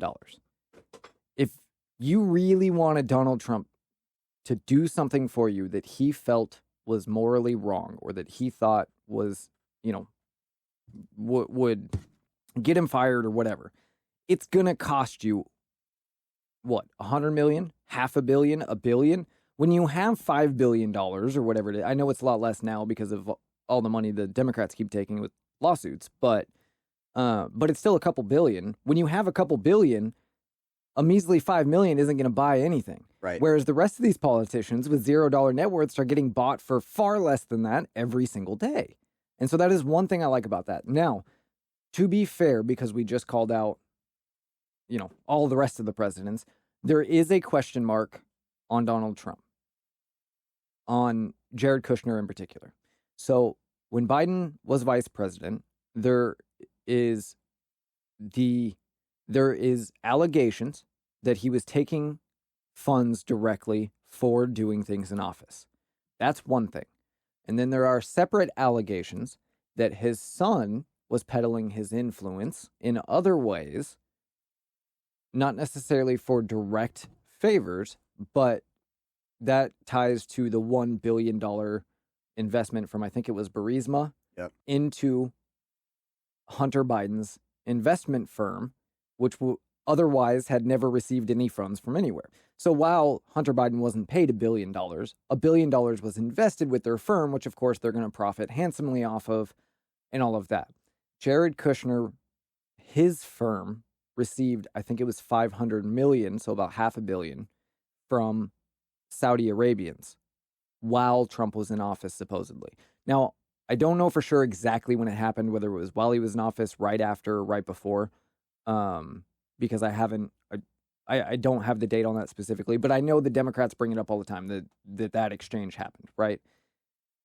So that is a question. And if that happened the same way it happened with it, the same way it allegedly happened with Hunter Biden, then that's a problem and that needs to be addressed, especially if Trump knew about it. Okay. But there is one significant difference.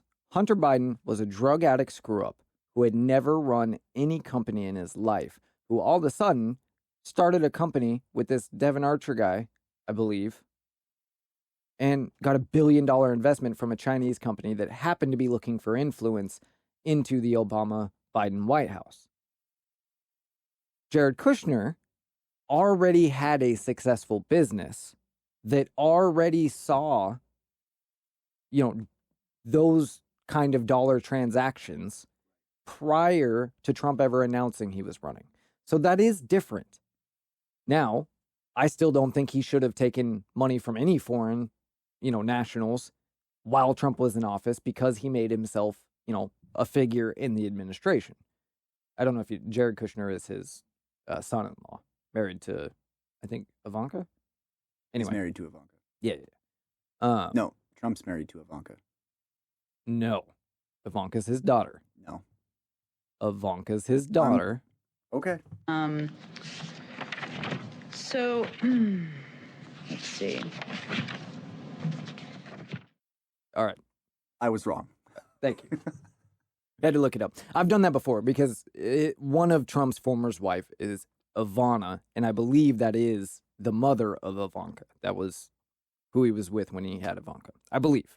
Not positive. Anyway, point is, Jared should have never taken that money, even though that was not unusual for his business, and that does make it a little bit different. But that does leave a question mark as well. There's no accusations, and it would be out there if he did, that Trump took any money whatsoever, or that his family, his immediate family, besides this investment in Jared Kushner's firm, took any money. Nobody directly took anything.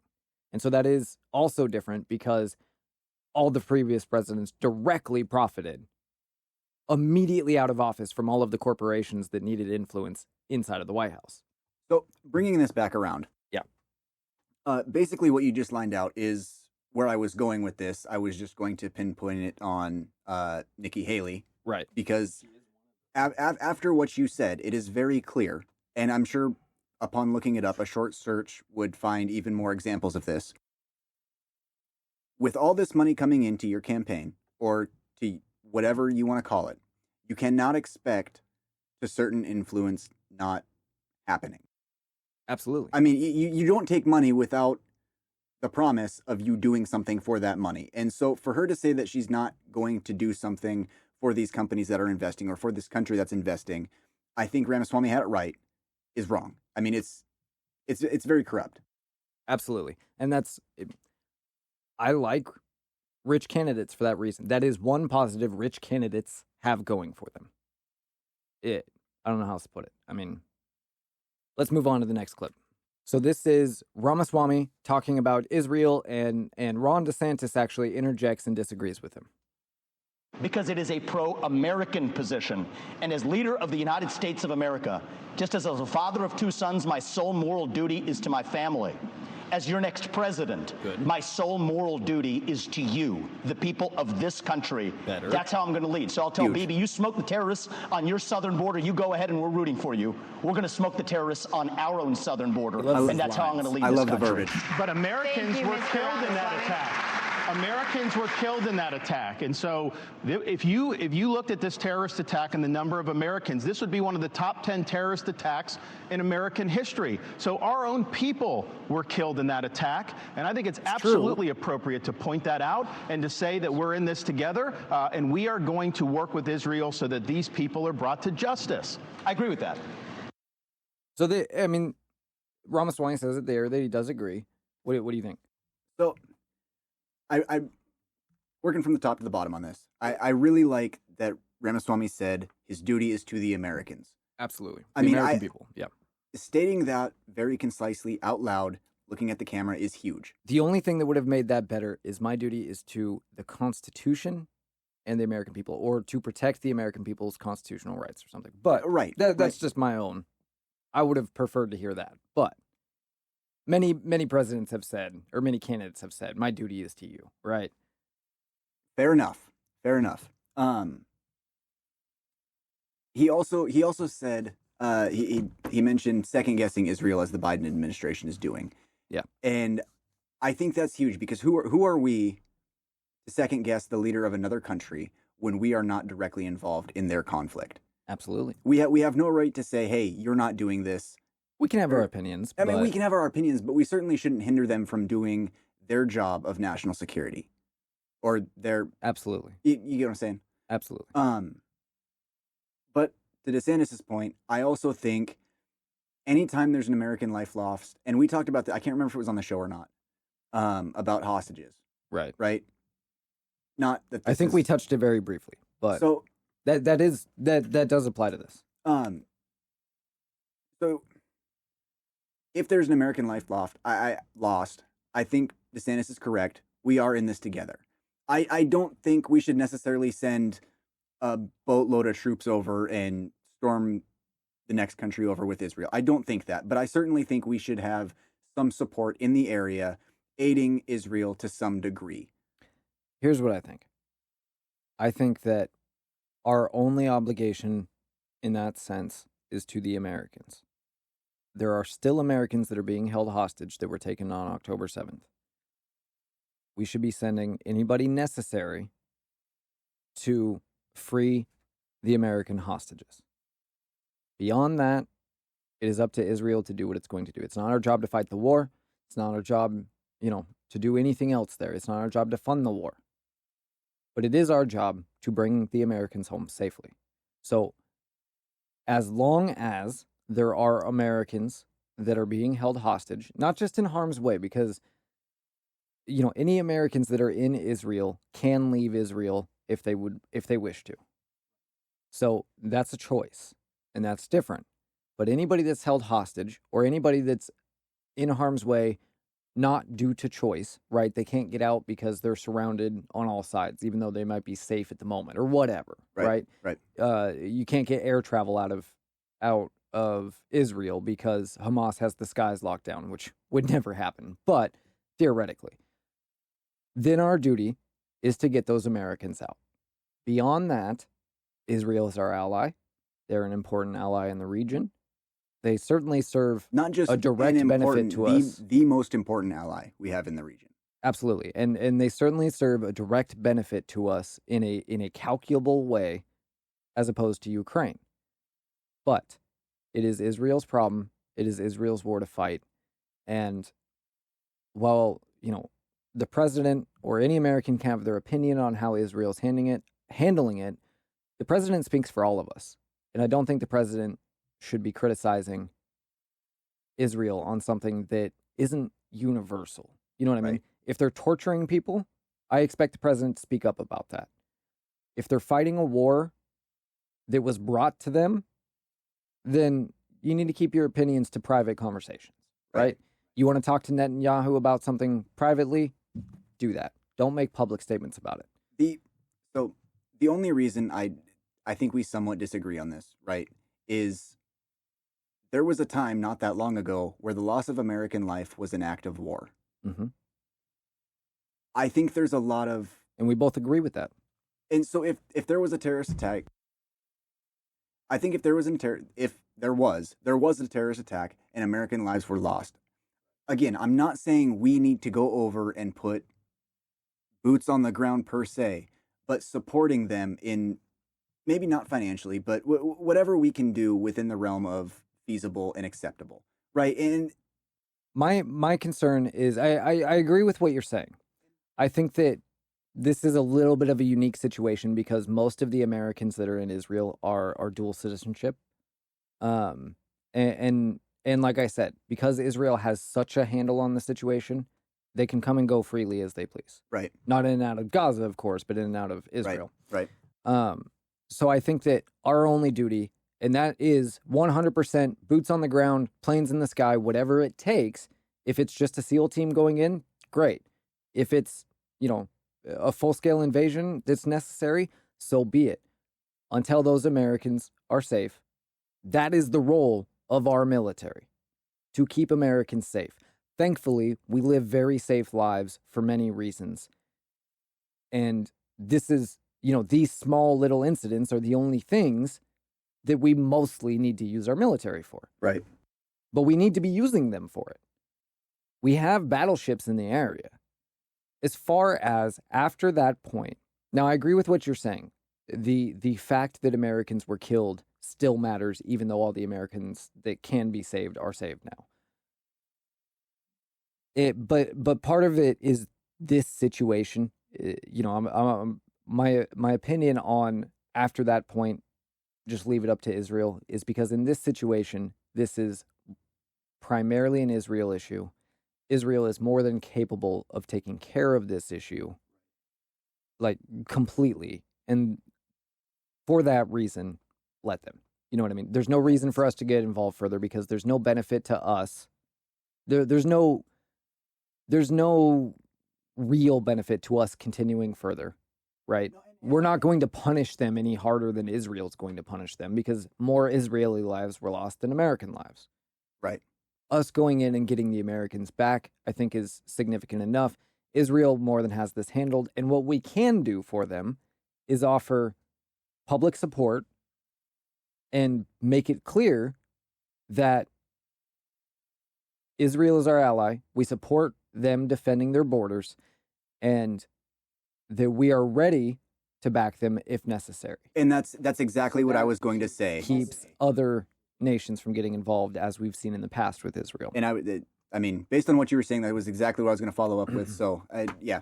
I think we agree. I think you just, because you weren't around for how this is all broken down. I think if you were more up to what's happened in this exact situation, you might understand where I'm coming from with it a little more. I got you.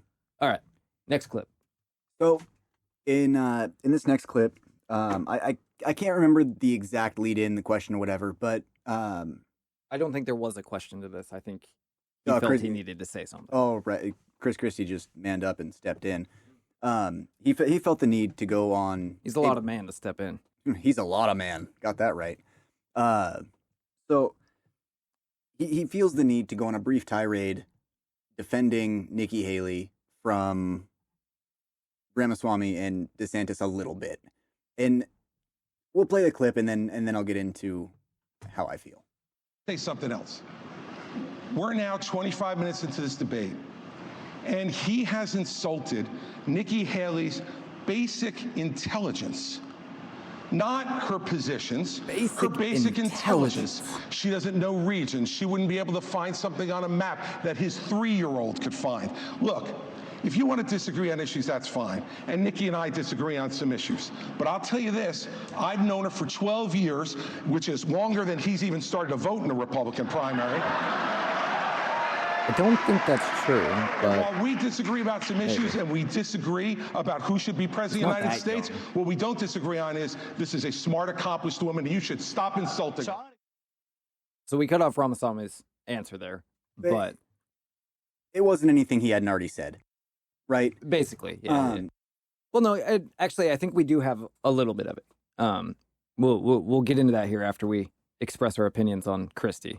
So my biggest thing, and I told you this when we were discussing how this was going to play out, and that's you can't be an opponent and chivalrous at the same time. Mm-hmm. If she's on the stage with the big boys, she knows full well what she's getting herself into, and she should be expecting these personal jabs and these attacks, whether they're warranted or not. right? She's been in politics long enough. She knows how to handle herself. She doesn't need Chris Christie to step up for her. Right. I honestly expected her to speak up and tell him that he can, that she can stand for herself, right?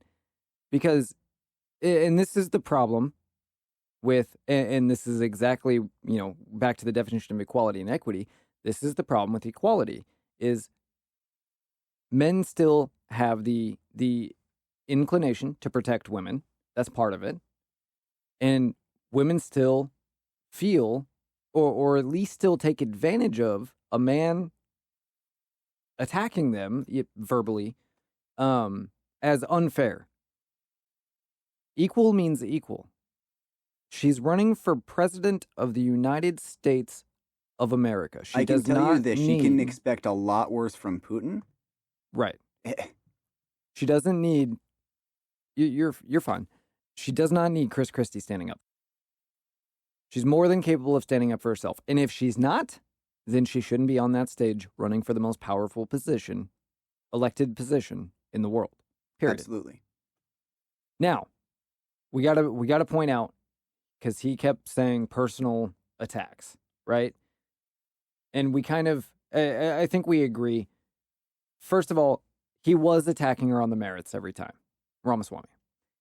He did make, we'll call them borderline comments, right? He did say things that were sort of personal jabs to make the point. And I'm not defending what he said. Right. I don't like any of those, right? I didn't like the thing about DeSantis and in his boots, right? I don't like the map comment. I don't like the Dick Cheney in heels, right? That's all for show, in my opinion, and I don't need it.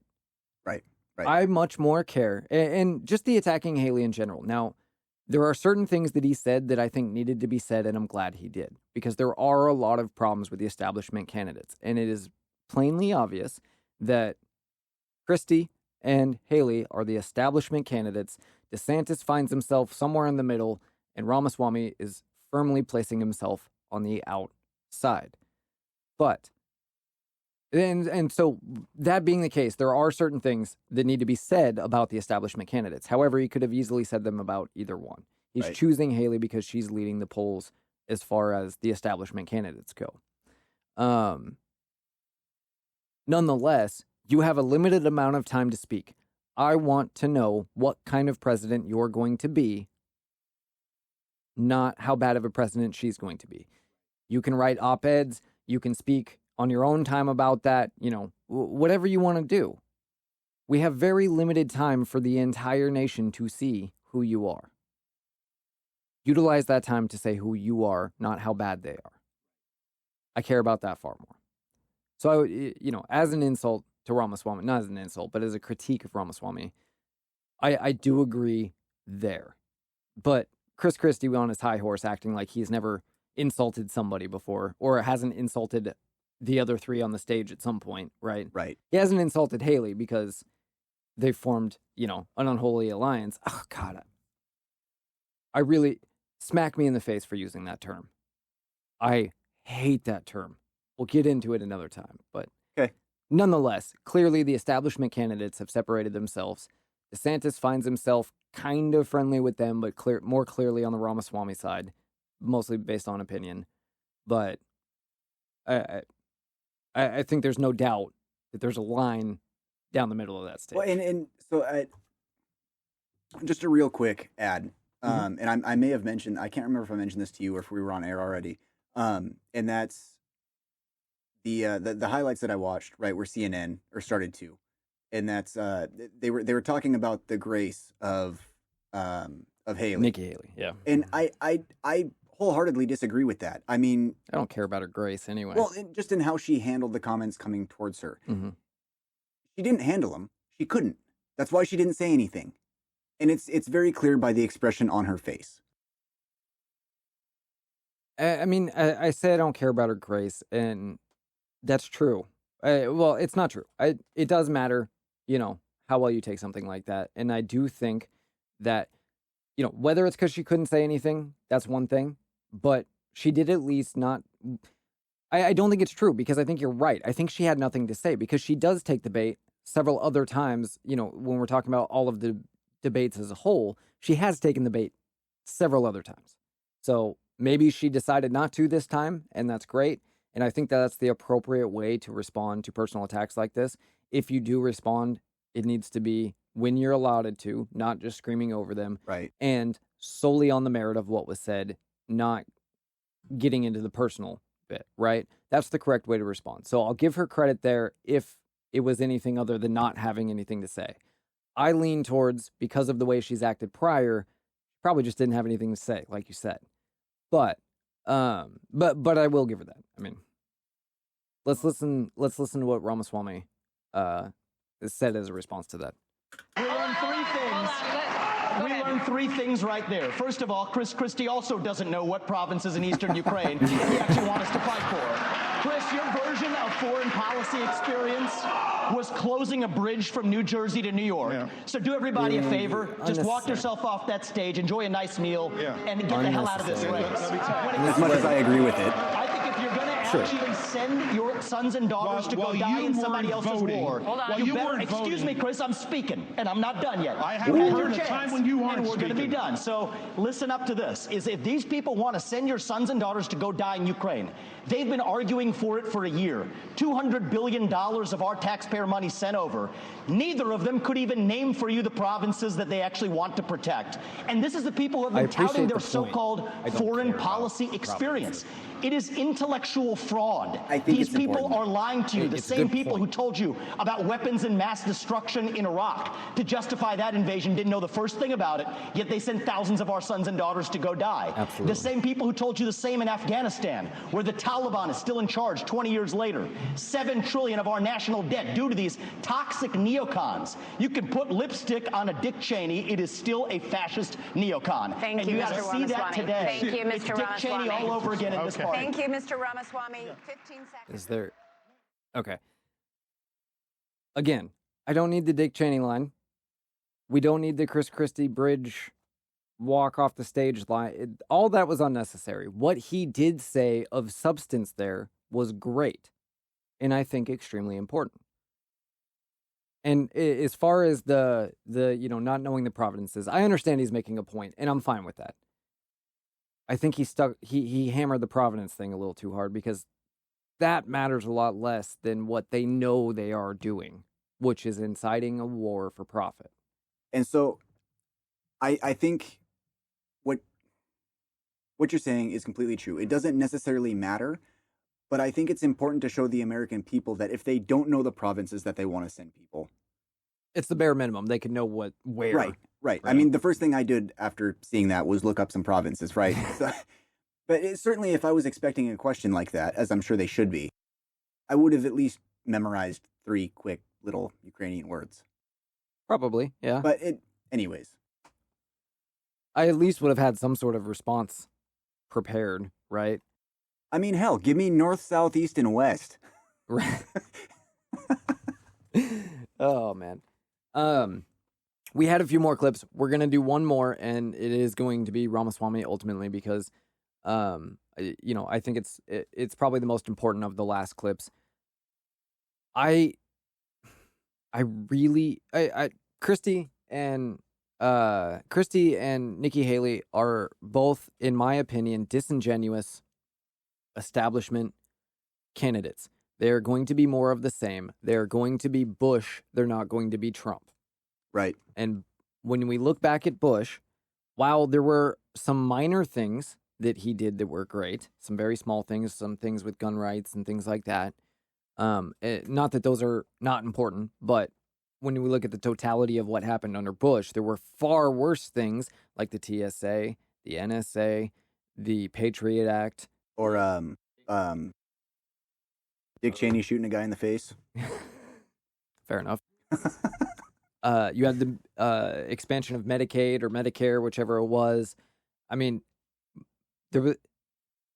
I think he accomplished more democratic things than Obama did.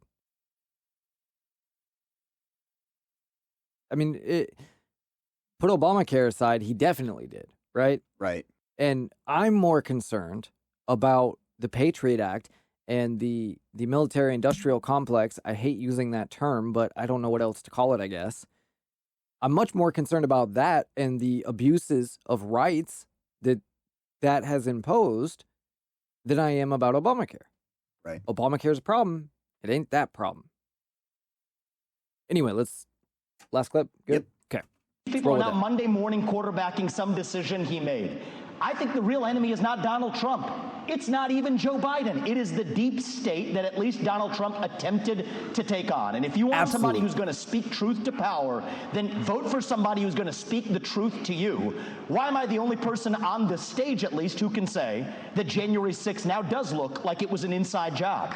That the government lied to us for 20 years about Saudi Arabia's involvement in 9/11?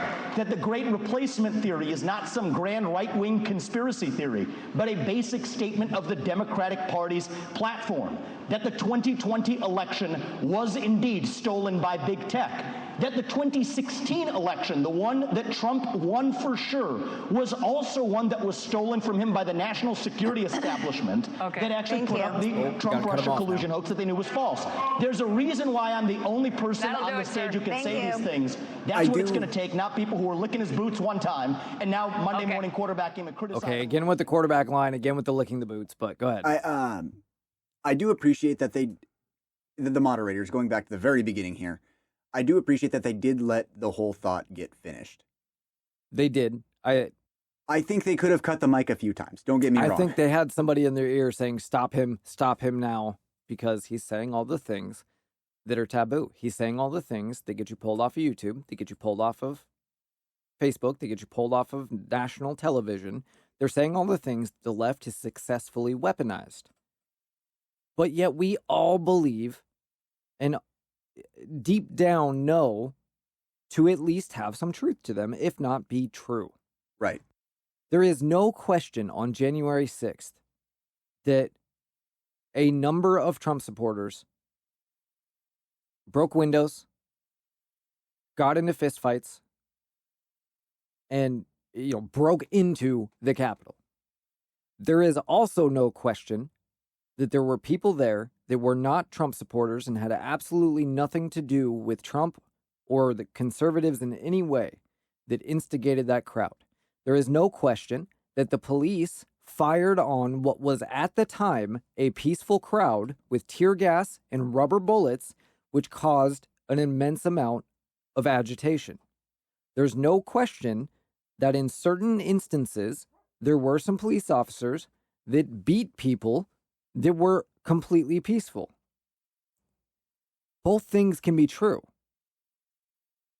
There's also no question that the only reason there was insufficient police at the Capitol was because Nancy Pelosi, sorry about the dogs, I'm not going to cut it this time, was because Nancy Pelosi refused the request to have a sufficient number of police there.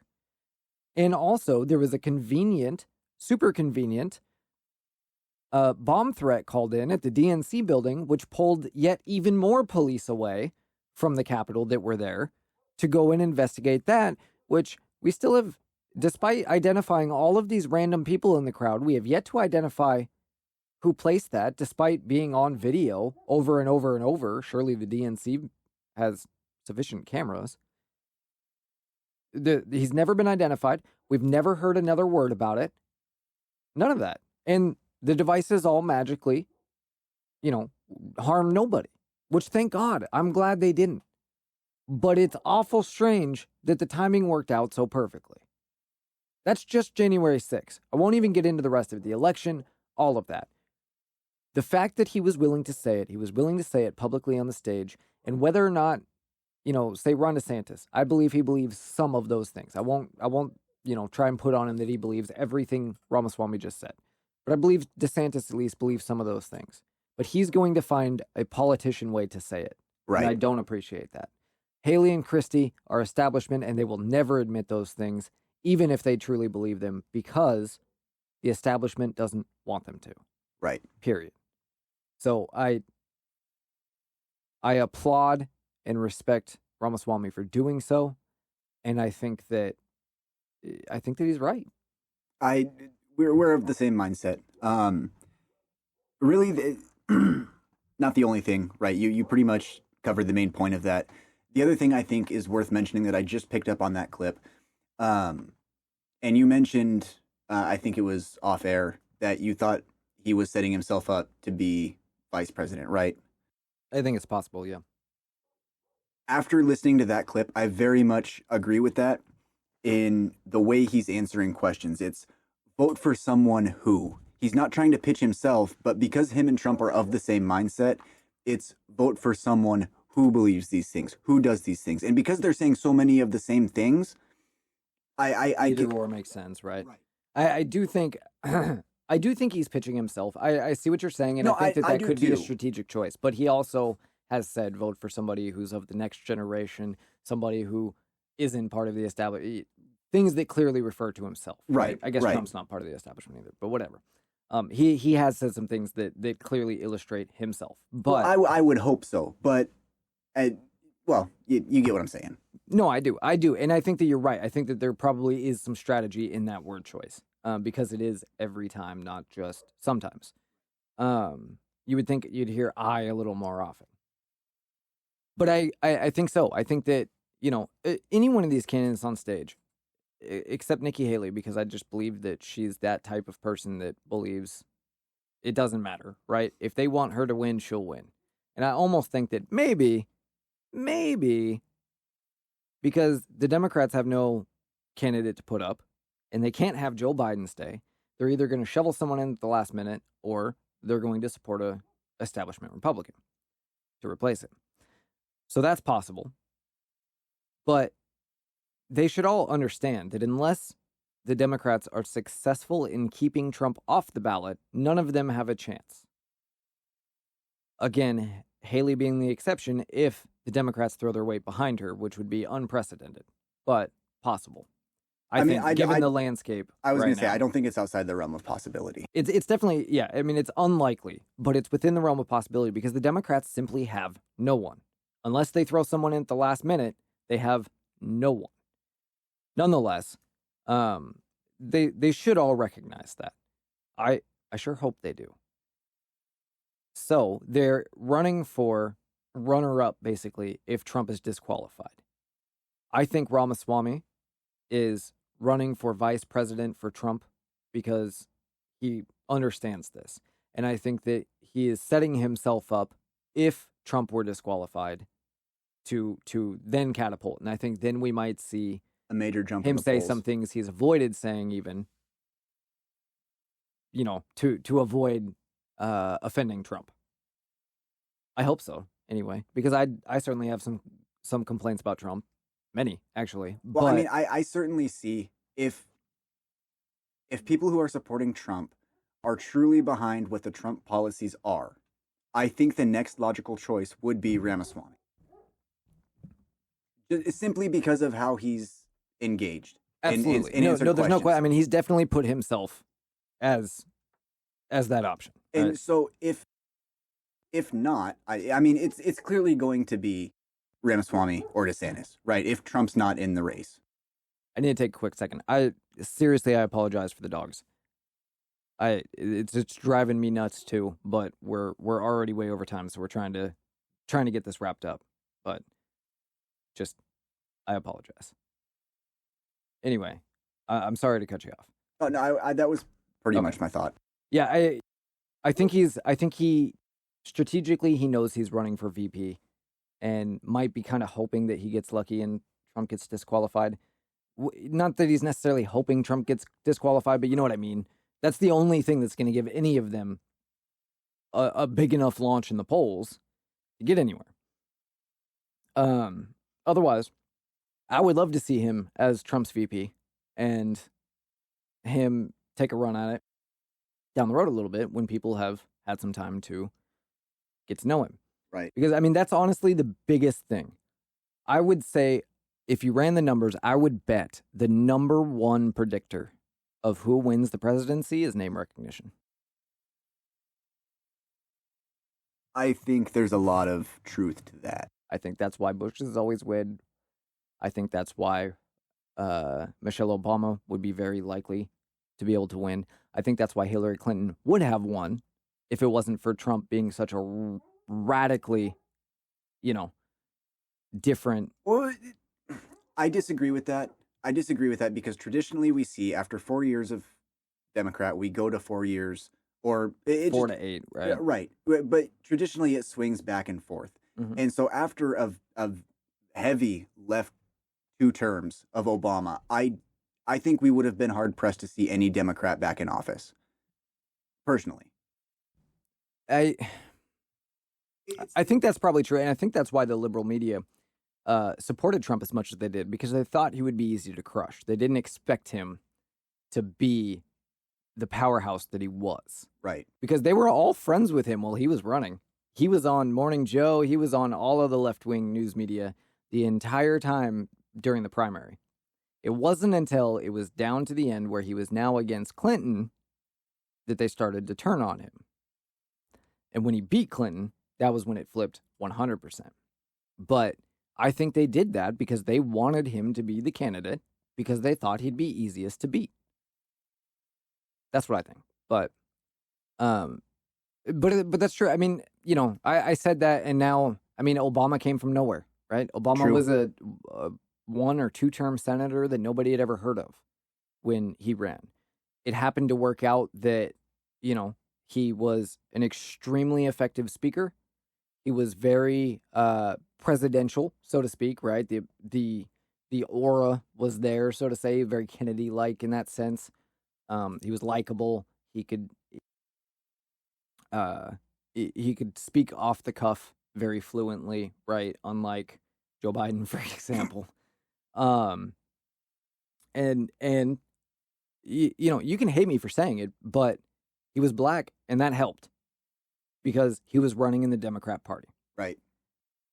And sadly, in the Democrat Party, that matters more than his merits.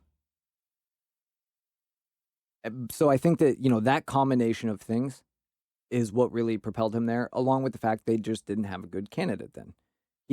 They had Clinton, but, I mean, Clinton, the thing is, I think Hillary Clinton, if she was anybody else, would have been a shoo-in either when Obama went, either against Obama or against Donald Trump, if she wasn't so damn unlikable.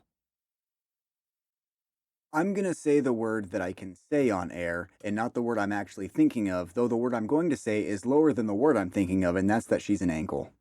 3 feet lower. Yeah.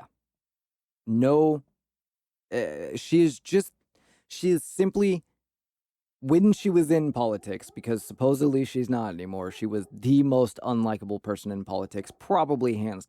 She was certainly, at the caliber she was at, the most unlikable person. All right, I can't get the dog to shut up. So, oh my God. I am just steaming right now. Nonetheless, let's wrap it up.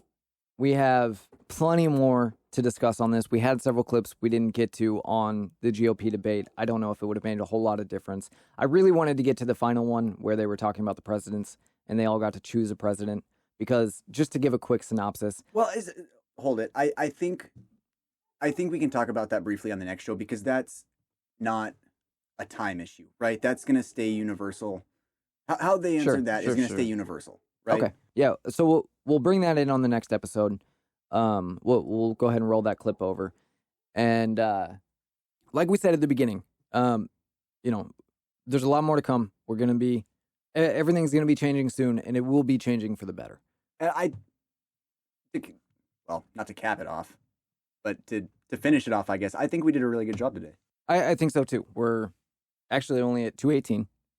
We managed to keep everything except that last segment within, well, I guess it was the second segment that threw us off a little bit. We went a few minutes over. But other than that, it went well. I think that we'll definitely try to stick with this in the future to keep things more streamlined, to keep from, jumping all over the place. Because when we do that, we often fail to finish complete ideas. Right. And it's hard for us because we want to, there's so many things to discuss, but we also want to make sure you have something concise to listen to. To be clear, it's as much for you listeners as it is for us. We can't fully develop a thought unless if we stay on that train. So Anyways. With that, and hopefully, I'm going to throw in here, right before the close, we have a skit for you, we'll call it. It's a commercial. New sponsor. Oh, boy. It's a great sponsor. Tell you what. Is this a surprise you were telling me about? A little bit. Okay. We'll throw that in for you, and hopefully there'll be more of that to come here in the near future. Just try and change things up a little bit, give you a little something more than just us babbling back and forth.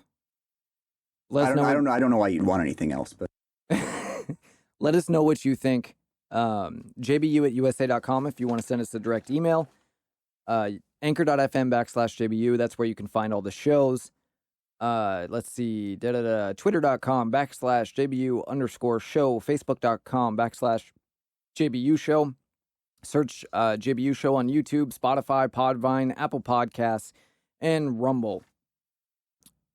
If you can, use Rumble, not YouTube, because Rumble does not try to demonetize and censor our videos because of our opinions. And that is something that we wholeheartedly support.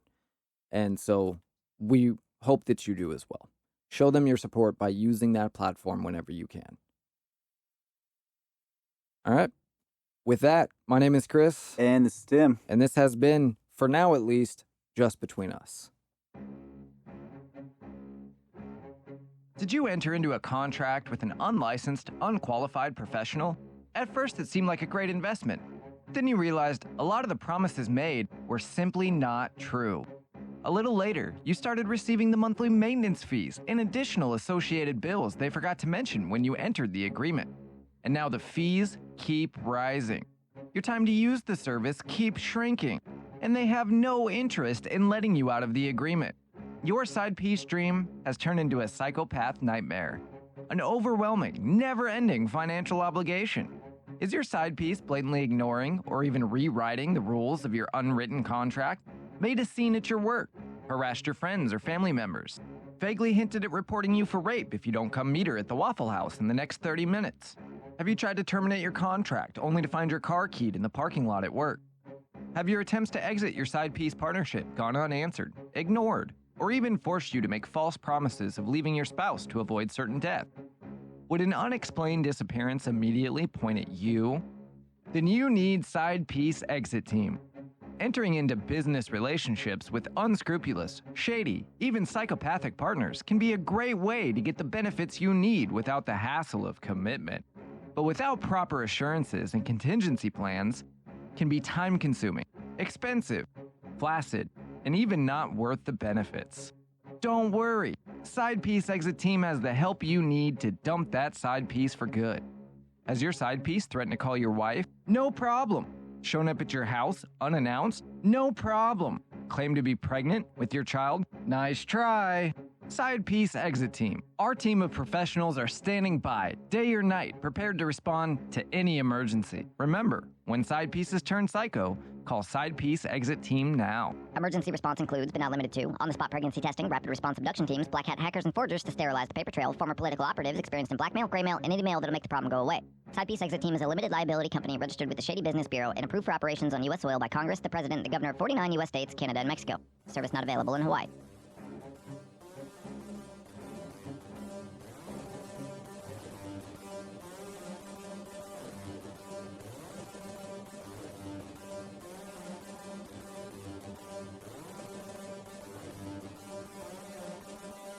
Bye. Wait, I can want to be a little bit louder. Yeah. This is only between us. This is just between us. This is between us. Perfect.